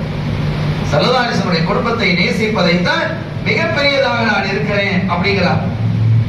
சையதுனா உமர் இப்னு கத்தாப் ரலியல்லாஹு தஆலா அவங்க ஒரு கட்டத்துல சொல்றாங்க, பக்கத்துல அப்பாஸ் ரலியல்லாஹு தஆலா இருக்கிறாங்க, அஹ்லுல் பைத் ரசூலுல்லாஹ்வுடைய சாச்சா. அல்லாஹும்ம இன்னா குன்னா நதவஸ்ஸலு இலைக பி நபியினா ஸல்லல்லாஹு அலைஹி வஸல்லம் ஃபதுஸ்கியனா. இறைவா, மழை இல்லாத சமயத்துல நாங்க ரசூலுல்லாஹி ஸல்லல்லாஹு அலைஹி வஸல்லம் அவர்களை வைத்து நாங்க ஒரு இடத்துல வசீலா தேடினோம். யா அல்லாஹ் மழையத்தா அப்படின்னு நாங்க கேட்டோம், நீ மழையை தந்தா. இப்ப நாங்க ஒயின்னா நதவஸ்ஸலு இலைக பி அம்மி நபியினா ரசூலுல்லாஹி ஸல்லல்லாஹு அலைஹி வஸல்லம் சாச்சா அப்பாஸ் ரலியல்லாஹு தஆலா அன்ஹு அவர்களை வைத்து வசீலாவா கேக்குறோம், எங்களுக்கு மழையத்தா அப்படின்னு கேட்டபோது யுஸ்கௌன மழை பொழிந்தது அப்படின்னு ஹதீஸ்கள்ல இருக்கு. இதுக்கு அவங்க என்ன விளக்கம் சொல்றாங்க தெரியுமா? பாருங்க, முதற்கான ஒரு விளக்கம் சொல்லணும், எல்லாத்துக்கும் ஒரு விளக்கம் வச்சிருப்பான். அவங்க சொல்ற விளக்கம் என்னன்னா, ரசூல் ஸல்லல்லாஹு அலைஹி வஸல்லம் ஹயாத்தா இருந்தாங்க, அப்ப அவங்கள வச்சு என்ன செஞ்சாங்க கேட்டாங்க, வசீலா தேடினாங்க, அப்ப மழை வந்தது. ரசூலுல்லாஹ் வஃபாத் ஆனதுக்கு பிறகு ரசூலுல்லாஹ் வச்சு கேட்கல, ஹயாத்தாக இருக்கக்கூடிய அப்பாஸ் ரலியல்லாஹு அன்ஹு அவங்களை வச்சு கேட்டாங்க, மழை வந்தது அப்படிங்கிறாங்க. இப்போ முதல் விஷயம் என்ன அப்படின்னா, வசீலா தேடலாங்கிறத அங்கீகரிச்சுட்டான். ஓகே தானே? வசீலா, அப்ப வசீலா இருக்கும், நீ சொல்றதே இருக்கட்டுமே, நீ சொல்றதே இருக்கட்டும். அப்ப வசீலா தேடினான் தானே ஹதீஸ் வருது, உமர் ரலியல்லாஹு தஆலா. அப்ப வசீலா என்பது கூடும் என்பதை நீயே அறியாம சொல்லிட்டான். அல்லாஹ் அவமாயிலேயே சொல்ல வச்சுக்கிறான் பாருங்க. இனி ரசூல் ஸல்லல்லாஹு அலைஹி வஸல்லம் வஃபாத்துக்கு பிறகும் அவர்களை கொண்டு, நல்லடியார்களை கொண்டு, அன்பியாக்களை கொண்டு, அவுலியாக்களை கொண்டு வசீலா தேடலாம் என்பதற்கு நிறைய ஆதாரங்கள் இருக்கு. அது கொஞ்சம் நெஞ்சம் இல்ல, அது நிறைய பேசலாம். இப்ப நான் அதை பேச வரல, ஆனா ஒரு விஷயத்தை சொல்றதுக்கு வந்தேன். அப்பாஸ் ரலியல்லாஹு தஆலா அன்ஹு அவர்கள் அஹ்லுல் பைத்தை சேர்ந்த ரசூலுல்லாஹ்வுடைய குடும்பத்தை சேர்ந்தவங்களா இருக்கிறதுனால அவங்களை முற்படுத்தினாங்க. யாரு? உமர் ரலியல்லாஹு தஆலா. உமர் ரலியல்லாஹு தஆலா கேட்டா மழை வராதா? இல்ல கேக்குறேன், உமர் ரலியல்லாஹு கேட்டா அல்லாஹ் மழை தர மாட்டானா? உமர் ரலியல்லாஹு தஆலா அவர்களை பத்தி ரசூல் ஸல்லல்லாஹு அலைஹி வஸல்லம் என்ன சொல்றாங்க? இன்னல்லாஹ யன்திகு அலா லிசானி உமர். உமரினுடைய நாவிலே அல்லாஹ் பேசுகிறான்ங்கறாங்க. உமர் ரலியல்லாஹு தஆலா சமயங்கள்ல வந்து யார் சொல்லலாம், அந்த சட்டம் இப்படி தான் நல்லா இருக்குமே, அப்பதான் மார்க்க சட்டங்கள் ஒண்ணுன்னா வந்துட்டு இருக்கு. மக்கால ரசூல் ஸல்லல்லாஹு அலைஹி வஸல்லம் 13 வருஷம் இருந்தாங்க. நபின்னு பிரகடனப்படுத்தினதுக்கு பிறகு 40 வருஷத்துல தன்னை நபின்னு பிரகடனப்படுத்தினாங்க. 53வது வயசு வரைக்கும் அங்க இருந்தாங்க. 13 வருஷம் இருந்தாங்க. பெருசா சட்டங்கள்லாம் அங்க கிடையாது. அங்கே நான் இறைவணக்கம், இறைவணக்கம் தக்குவாங்கிறத பத்தி தான் எல்லாம் பேசுவான். அந்த ஆயத்துக்கெல்லாம் நீங்க பாருங்க, சட்டங்கள் அதுல இருக்காது. எப்ப சட்டங்கள்லாம் வந்தது? மதீனா ஷரீஃப் வந்ததுக்கு பிறகுதான். இப்போ ஒரு நிதானமான நிலை ஏற்பட்டது. மக்கள் இஸ்லாத்துல கூட்டமா சேர்ந்துட்டு இருக்கிறாங்க. இப்ப அவர்களுக்கு சட்டங்கள் தேவை. எப்படி வியாபாரம் பண்ணணும், எப்படி தொழணும், எப்படி பேசணும், யாரை கல்யாணம் முடிக்கணும், யாரை கல்யாணம் முடிக்க கூடாது, வருதா இல்லையா? எல்லா சட்ட திட்டங்களை எப்படி உதவி செய்யணும், தண்ணிகள் என்ன எப்படி தயமம் செய்யணும், தலாக்கு சொன்னால் அவர்களை மீட்டலாமா, அதனுடைய இத்தாவினுடைய காலம் என்ன, ஒருவர் மறைத்து போய்விட்டால், ஒரு ஆண் மறைத்து போய்விட்டால் அந்த பெண் அவருடைய மனைவி எவ்வளவு காலம் இத்தா இருக்கணும், எந்த ஆடைகளை அணியலாம், எதை அணியக்கூடாது, ஆண்களுக்கு எது ஹராம், எது ஹலால், பெண்களுக்கு எது ஹலால், எந்த உணவை சாப்பிடலாம், எந்த உணவை சாப்பிடக்கூடாது, எந்த வியாபாரம் ஆகமானது, எந்த வியாபாரம் ஆகாதது, நீங்க எப்படி அதனுடைய லாபத்தை தேடலாம், வட்டி எப்படி ஹராம் ஆகிறது என்பதெல்லாம் சட்டங்கள் எல்லாம் மதீனா ஷரீஃப்ல வந்து இறங்குறதுதான். இப்போ அப்படி சட்டங்கள் இறங்கி கொண்டிருக்கக்கூடிய இந்த காலகட்டத்துல உமர் ரலியல்லாஹு தஆலா வந்து சொல்லுவாங்களா சில சமயங்கள்ல, யாரும் சொல்லலாம் இந்த சட்டம் இப்படிதான் நல்லா இருக்குமே, ஒரு ஆலோசனை, இந்த சட்டம் இப்படி இருந்தா நல்லா இருக்குமே, இதற்கு ஒரு சட்டம் இப்படி வந்தா நல்லா இருக்குமே, அடுத்த நாள் அல்லாஹ் வஹி அறிவிச்சிருவோம். ரசூலுல்லாஹ்வே ஆச்சரியப்படுவாங்க. அததான் சொன்னாங்க, இன்னல்லாஹ ல யன்திகு அலா லிசானி உமர். உமரினுடைய நாவில் ரலியல்லாஹு தஆலா உமருடைய நாவிலே அல்லாஹ் தஆலா பேசுகிறான் அப்படின்னு சொன்னா இன்னொரு கட்டத்துல ஒண்ணு பாருங்க, ஒரு தடவை சாமிகள்லாம் உட்கார்ந்து ஒரு இடத்துல பள்ளிவாசல் உட்கார்ந்து பேசிட்டு இருக்கிறாங்க. பேசிட்டு இருக்கும் போது அதுல உமர் ரலியல்லாஹு தானே இருக்கிறாங்க. உமர் ரலியல்லாஹு ஷைத்தானை பற்றி உண்டான ஒரு பேச்சு வந்து, ஷைத்தான் மக்களை எப்படி எல்லாம் கெடுக்கிறான், எப்படி எல்லாம் நாசமாக்குறான் அப்படிங்கலாம் நிறைய வரலாறுகள் இருக்கு. அவன் லேசானவன் இல்லை, இந்த ரத்தத்துல கலந்து ஓடிடுவான். இன்ன ஷைத்தான் யஜ்ரி மஜ்ர தமி மினல் இன்சான், ரத்தத்தோடு கலந்து ஓடக்கூடிய ஆற்றல் பெற்றவன். ஒரு செய்தி சொல்றேன் பாருங்க. ஈசா அலைஹிஸ்ஸலாம் உடைய காலம், ஈசா அலைஹிஸ்ஸலாமுடைய காலத்துல ஒரு மனுஷன் ஒரு பயணம் போறார், கையில ஒரு பொதிய வச்சுக்கிட்டு ஒரு பேக் வச்சிருக்கிறார். நம்ம தூரம் நடந்து நடந்து நடந்து வந்து டயர்ட் ஆயிட்டார். கொஞ்சம் ரெஸ்ட் எடுத்துட்டு ஒரு இடத்துல படுத்துட்டு போனாம ஒரு சுவர், அந்த சுவரினுடைய அடியில அந்த சூரிய வெளிப்பட்டு அப்படி நிழல் விழுது, சுவரினுடைய நிழல் இருக்குது. அந்த சுவருக்கு கீழே வேற என்ன செஞ்சாரு, போய் படுத்துட்டு பேக்க தலையில வச்சுட்டு அப்படியே படுத்து நல்லா தூங்கல. அப்படி தூங்கும் போது ஒரு திருடன் வரலாம். திருடன் வந்து சடான ஒரு பேக்க பிடிக்கிட்டு ஓடினான். இவர் பதறி எழுந்து கள்ள திருடன் திருடன் திருடன் ஒரு பின்னாலே ஓடுறார். அந்த பேக்க பிடிக்கிறதுக்கு அதுலதான் சட்டை சாமான் பொருளாம் பணம்லாம் இருக்கு, அதை பிடிக்கிறதுக்கு வேகமா ஓடுறார். இந்த திருடன் ரொம்ப தூரம்லாம் ஓடல, இங்க இருந்து அங்கே ஓடி அங்க நின்றுட்டான். இந்த ஆளு பேக்க கொடுக்குறான். அவன் நினைச்சுதான் ஓடி இருக்கலாம், பிடிக்கிறதுக்கு ஆளும் இல்லை, அங்கே வேற யாரும் இல்லை, ஓடி இருக்கலாம். ஆனா அந்த திருட பெருசாக ஓடல, அங்க போய் நின்றுட்டு இருந்தாங்க அவங்க பேக். அவர் பார்த்தாரு, என்னடா ஆச்சரியமா இருக்கு, என்ன நீ எடுத்துட்டு வந்த ஓடலாம திரும்பி எங்கடே தர்றீங்க அப்படின்னு. நான் திருட இல்லப்பா, உன்னை காப்பாத்த வந்தேன். என்ன காப்பாத்த வந்தியா? ஆமா, நீ படுத்து இருந்த அந்த இடத்தை பாரு அப்படின்னு சொன்னா திரும்பி பாக்குறாரு, அந்த சுவர் இடிஞ்சு கீழே விழுது. நீ செத்து போயிருப்ப, நீ உன்னை தட்டி எழுப்பணும்னு வச்சுக்கோ. சில பேரு நல்ல இந்த பாங்க இந்த தூக்கத்துல இன்ட்ரெஸ்டா இருக்கக்கூடிய ஆக போய் தட்டி எழுப்பணும், அவங்க அடிச்சுவாங்க, படான்னு அடிச்சு விட்டுருவாங்க. பாத்தீங்களா இல்லையா? சில பேர் எழுத மாட்டாங்க. எவ்வளவு நான் எழுப்புறேன், ஒரு 5 நிமிஷம், இன்னொரு 10 நிமிஷம். வீட்டுல பிள்ளைகளை எழுப்பும் போது பிள்ளைகள் ஒரு 5 மினிட்ஸ், ஒரு 10 மினிட்ஸ். இந்த கூத்துல நம்ம வீடுகள் நடக்குதா இல்லையா? அப்ப எழுந்திருக்க. அதே போல இவரை எழுப்பு காட்டியும் இவரை வந்து எழுந்துரு எழுந்துரு எழுந்துன்னு சொன்னா எழுந்துறேன் எழுந்துறேன் அப்படின்னு இருந்தான்னு வச்சுக்கோங்க, அந்த சுவர் விழுந்து இந்த 2 பேருமே செத்து போயிருப்போம். அதனால தான் நான் என்ன செஞ்சேன், புடுங்கிட்டு ஓடி வந்தா நீ ஓடி வந்துடுவே இல்லையா? அதைத்தான் நான் ஓடி வந்து உன்னை காப்பாத்தினேன் அப்படின்னு. இவனுக்கு பெரிய ஆச்சரியம். சித்தாப்பா உன்னுடைய பொருளை நீரை வச்சுக்க, எனக்கு வேணாம், உன்னை உயிரை காப்பாத்துறேன். அப்ப அவங்க கேட்டாங்க, நீங்க யாரு எனக்கு இவ்வளவு பெரிய உதவி செஞ்சிருக்கிறீங்களே? நான் யாருன்னு கேட்டா நீ ரொம்ப ஆச்சரியப்பட்டு போவாப்பா, நீ ரொம்ப ஆச்சரியப்பட்டு போ. இல்ல சொல்லு, பரவாயில்ல, நான் தான் ஷைத்தான் இப்லீஸ் அப்படின்னு. இப்லீஸ் இப்படி எல்லாம் நல்ல காரியமா செய்ய ஆரம்பிச்சுட்டானா, இந்த மாதிரிலாம் செய்ய ஆரம்பிச்சானா அப்படின்னு? அப்படிலாம் இல்ல, நீ அதுல விழுந்து மௌத்தானான்னு வச்சுக்கோ, அந்த சுவர் விழுந்து நீ மௌத்தாயிட்டான்னு வச்சுக்கோ, உனக்கு ஷஹீதுடைய பதவி கிடைச்சிடும். இப்ப நீ சாதாரணமா செத்து போனோம், உனக்கு ஷஹீதுடைய பதவி கிடைக்க கூடாதுங்கிறதுக்கு தான் இந்த காரியத்தை செஞ்சேன். அப்ப ஷைத்தான் வந்து எவ்வளவு பெரிய அவன் லேசான ஆள் இல்ல, அவன் எவ்வளவு கிடையாது அவன் பண்ணிருக்கான் பாருங்க. முஆவியா ரலியல்லாஹு தஆலாவுடைய காலத்துல, முஆவியா ரலியல்லாஹு தஆலா இஸ்லாத்தை ஏத்துக்கிட்டதுல இருந்து ஒரு நாள் தஹஜ்ஜுத் விட்டது இல்லையா? அவங்களுடைய ஆட்சி காலத்துல ஒரு நாள் தூங்கிட்டாங்க, ரொம்ப நேரம் தூங்கிட்டாங்க. ஃபஜ்ருடைய நேரம் வரும்போது அதோட தஹஜ்ஜுத் ஒத்து முடிஞ்சிருமா இல்லையா? ஒரு ஆள் வந்து முஆவியா எழுந்திருக்க இல்லையா, தஹஜ்ஜுத் தொழில நேரம் ஆக போகுது அப்படின்னு எழுப்பி போட்டு டக்குனு அவங்க பதறி டக்கு டக்குனு எழுந்தாங்க, உது செஞ்சு தஹஜ்ஜுத் ரக்காத் தொழுதுட்டு அந்த ஆளை யார் பயப்படுத்தா அவன் நிக்கிறாரு. யாருப்பா யாருன்னா நான் என்ன சொல்றது, உங்களுக்கு ஆச்சரியமா இருக்கும். யாரு? நான் இப்லீஸ், ஷைத்தான் அப்படின்னு. ஷைத்தான் தஹஜ்ஜுத்லாம் எழுப்பி விடுவானா? பெரிய ஆச்சரியமா இருக்கப்பா அப்படின்னு. இல்ல அதெல்லாம் இல்ல, நீங்க இவ்வளவு காலம் ரசூலுல்லாஹ்வை ஏத்துக்கிட்டு இஸ்லாத்தை ஏத்துக்கிட்ட காலத்துல இருந்து நீங்க என்ன செஞ்சுட்டு இருக்கிறீங்க? ஒரு நாள் கூட தஹஜ்ஜுத் விடல, கரெக்டா தஹஜ்ஜுத் தொழுதுகிட்டு இருக்கிறீங்க. அப்படி தஹஜ்ஜுத் தொழக்கூடிய ஆடு இன்னைக்கு ஒரு நாள் தஹஜ்ஜுதை விட்டீங்கன்னு வைங்க, கதறி கதறி அழுது, அல்லாஹ் நான் மன்னிச்சேனே, நான் மன்னிச்சிட மன்னிச்சு அழுவீங்க பாருங்க. அதுக்கு அல்லாஹ் தஆலா 1,00,000 தஹஜ்ஜுடைய நன்மையை தருவான். அது அவனுக்கு நீங்க அழுகுறது ரொம்ப பிடிக்கும், அதனால ஒன்னோட போனா போயிட்டு போ, அந்த 1,00,000 கிடைக்கப்படாதுங்கிறதுக்காக இதை செஞ்சேன் நான். எனவே அவன் எவ்வளவு பெரிய ஆளு.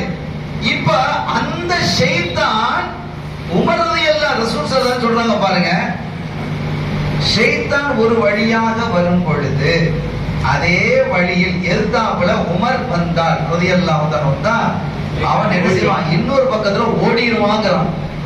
அவன் பயந்து அப்போ ஷைத்தான் பயப்படுற ஒரே ஆள் யாரு? உமர் ரலியல்லாஹு அன்ஹு. தெரியுதா இல்லையா? அந்த உமர் ரலியல்லாஹு அன்ஹு அந்த பள்ளிவாசல்ல அந்த குழுல உட்கார்ந்து பேசிட்டு இருக்காங்கல்ல, அதுல அவங்க இருக்கிறாங்க. அவங்க இந்த ஷைத்தானை பத்தி ஒரு செய்தியை சொல்றாங்க. ஒரு தடவை மதீனா ஷரீஃபினுடைய தெருவுல ஷைத்தான் நடந்து வந்திருக்கிறான். எதிர்த்தால் போல் ரசூலுல்லாஹ்வினுடைய தோழர் ஒருவர் நடந்து வந்திருக்கிறார். ரெண்டு பேரும் சந்திச்சுக்கிட்டாங்க. சந்திச்ச போது இவன் ஷைத்தான் தான் அப்படிங்கிறது ரசூலுல்லாஹ்வுடைய தோழருக்கு தெரிஞ்சு போச்சு.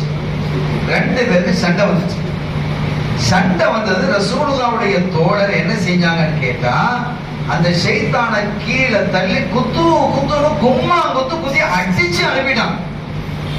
இப்படி ஒரு நிகழ்வு நடந்தது அப்படின்னு யார் சொல்றா? உமர் ரலியல்லாஹு அன்ஹு சொல்றாங்க. அப்ப அங்க இருந்து சஹாபிகள்லாம் கேட்டாங்களாம், இதை செஞ்சது உமரே, உங்களை தவிர வேற யாரே இருக்காது அப்படின்னு கேட்டாங்க. அவங்க அமைதியாயிட்டாங்க. அவங்க தான் செஞ்சிருக்கிறாங்க, அவங்க தான் அடி விட்டுருக்காங்க ஷைத்தானை. இப்படிப்பட்ட உமர் ரலியல்லாஹு தஆலா அன்ஹு துஆ செஞ்சா அல்லாஹ் மழையை தருவானா இல்லையா? அவங்க யாரை வச்சு கேட்கிறாங்க? அஹ்லுல் பைத்தை வச்சு கேட்கிறாங்க. அப்ப அந்த சஹாபிகள் எப்படிப்பட்ட வழியை காட்டி இருக்கிறாங்க?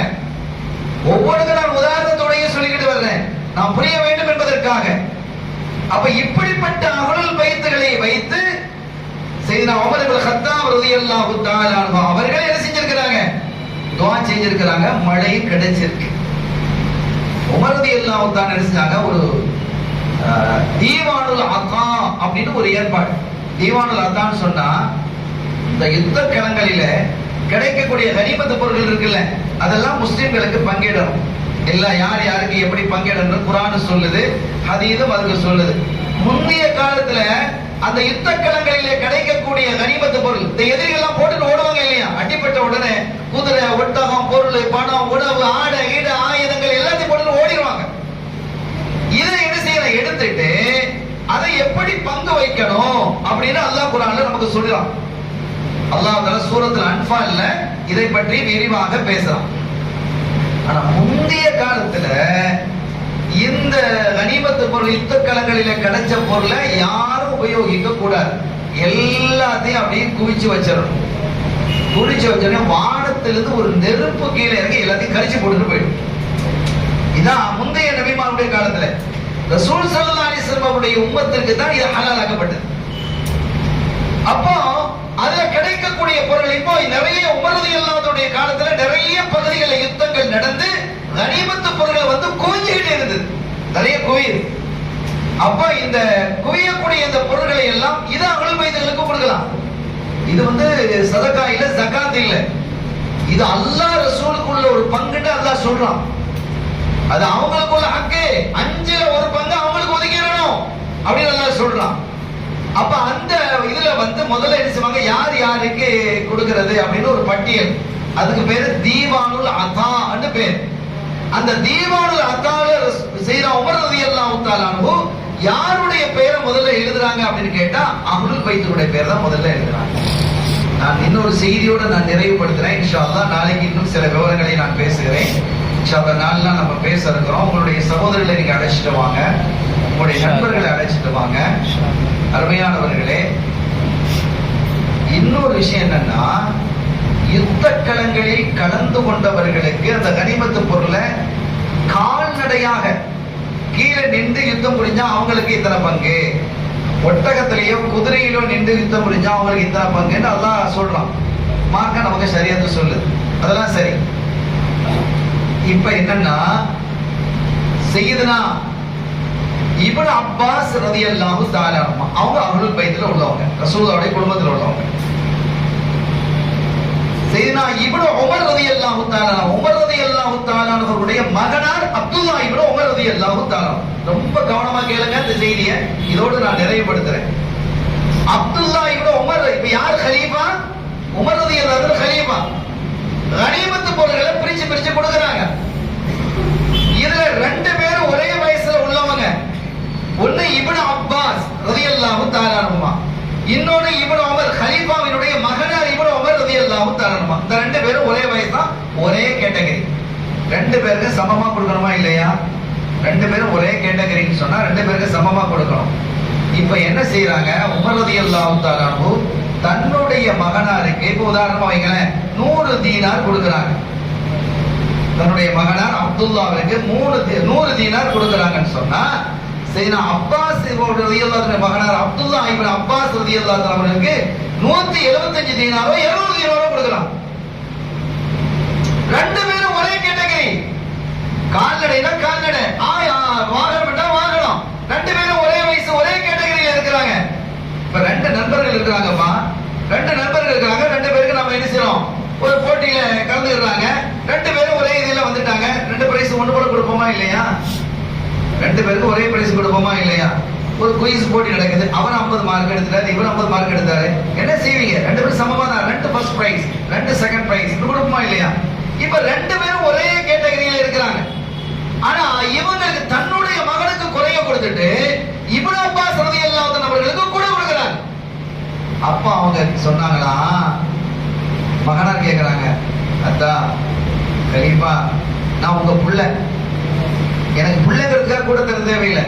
நானும் இப்னு அப்பாஸ் ரலியல்லாஹு தஆலா அன்ஹுமா நாங்க ரெண்டு பேரும் ஒரே கேட்டகரி, ஒரே அந்தஸ்து, ஒரே வயசு, எல்லாம் ஒண்ணா இருக்கிறோம். ஆனா எனக்கு குறைய தந்துட்டு அவங்களுக்கு கூட கொடுக்குறீங்களே அப்படின்னு சொல்லும் பொழுது, உண்மைதான், உனக்கு நான் குறையதான் தந்திருக்கிறேன், அவங்க கூட தான் கொடுத்திருக்கிறேன். ஏன்னா அவங்க ரசூலுல்லாஹ்வுடைய குடும்பங்களோ, அவங்க அஹ்லுல் பைத்துலோ. நீ அஹ்லுல் பைத்தா? நீ எம்புள்ள, எம்புள்ள நீ. உன்னுடைய அந்தஸ்து ஒண்ணு ரசூலுல்லாஹ் பிரியமா இருந்தாங்க, அது வேற விஷயம். உமர் ரலியல்லாஹு அன்ஹு மகனின் மீது அப்துல்லா ரலியல்லாஹு அன்ஹு மீது ரசூலுல்லாஹ் ரொம்ப பிரியம். அப்துல்லா ரொம்ப நல்ல பிள்ளைன்னா, அப்துல்லா ரலியல்லாஹு அன்ஹு பார்த்து ரொம்ப நல்ல பிள்ளைன்னாங்க. என்னதான் நீ நல்ல பிள்ளையா இருந்தாலும் நீ அஹ்லுல் பைத் இல்லப்பா, நீ என்னதான் இருக்கிறா, நீ என் பிள்ளைதான், நீ சஹாபி தான், உனக்கு அந்தஸ்து அல்லாஹ்விடத்துல இருக்கு. ஆனா அவங்க அஹ்லுல் பைத்தா இருக்கிற ரசூலுல்லாஹ்வுடைய குடும்பத்தார் இல்லையா, அதற்கென்று ஒரு தனி அந்தஸ்து இருக்குதுன்னு உமர் ரலியல்லாஹு தஆலா சொல்றாங்க. உமர் ரலியல்லாஹு தஆலா நாவல யார் பேசுறா? அல்லாஹ் பேசுறான்னு ரசூல் சொல்றாங்க. இப்ப சரியா? அப்ப ரசூல் ஸல்லல்லாஹு அலைஹி வஸல்லம் அவர்களுடைய குடும்பத்தாரை கண்ணியப்படுத்த வேண்டும் என்று இன்னும் பெரிய விஷயம் என்னன்னா, ரசூலுல்லாஹ்வுடைய சாச்சா அப்பாஸ் ரலியல்லாஹு அன்ஹு அங்க இருந்து வருவாங்களாம். உமர் ரலியல்லாஹு தஆலா உஸ்மான் ரலியல்லாஹு அன்ஹு ஒட்டகத்துல குதிரையில அப்படி போவாங்க. ரெண்டு பேரும் போயிட்டு இருக்காங்க. அவங்க அங்க இருந்து வர்றத பார்த்த உடனே இந்த ரெண்டு பேரும் கீழே இறங்கிட்டாங்க. கீழே இறங்கி கை கட்டி நிக்கிறாங்க. அப்படி யாரு? உமர் ரலியல்லாஹு அன்ஹு அவர்களும் உஸ்மான் ரலியல்லாஹு அன்ஹு கீழே இறங்கி அப்பாஸ் ரலியல்லாஹு அன்ஹு அந்த இடத்தை கிராஸ் பண்ணி போனதுக்கு தாண்டதுக்கு பிறகு அவங்க மறைஞ்சதுக்கு பிறகு திருப்பி வாகனத்துல ஏறி போறாங்க. ஏன் இப்படி செய்றீங்கன்னு கேட்கும்போது, அவங்க அஹ்லுல் பைத்தாச்சே, ரசூலுல்லாஹ்வுடைய குடும்பங்களோ அப்படின்னாங்க. உமர் ரலியல்லாஹு அன்ஹு உஸ்மான் ரலியல்லாஹு அன்ஹு இவ்வளவு ரசூல் ஸல்லல்லாஹு அலைஹி வஸல்லம் ரெண்டு பிள்ளையே உஸ்மான் ரலியல்லாஹு அன்ஹு கல்யாணம் முடிச்சிருந்தாங்க. அவங்க அஹ்லுல் பைத்துல வரல. ருகையா ரலியல்லாஹு தஆலா அன்ஹா, உம்மு குல்தூம் ரலியல்லாஹு அன்ஹா ரெண்டு மகளை கல்யாணம் முடிச்சிருந்தாங்க. ஆனாலும் அஹ்லுல் பைத்துல வரல.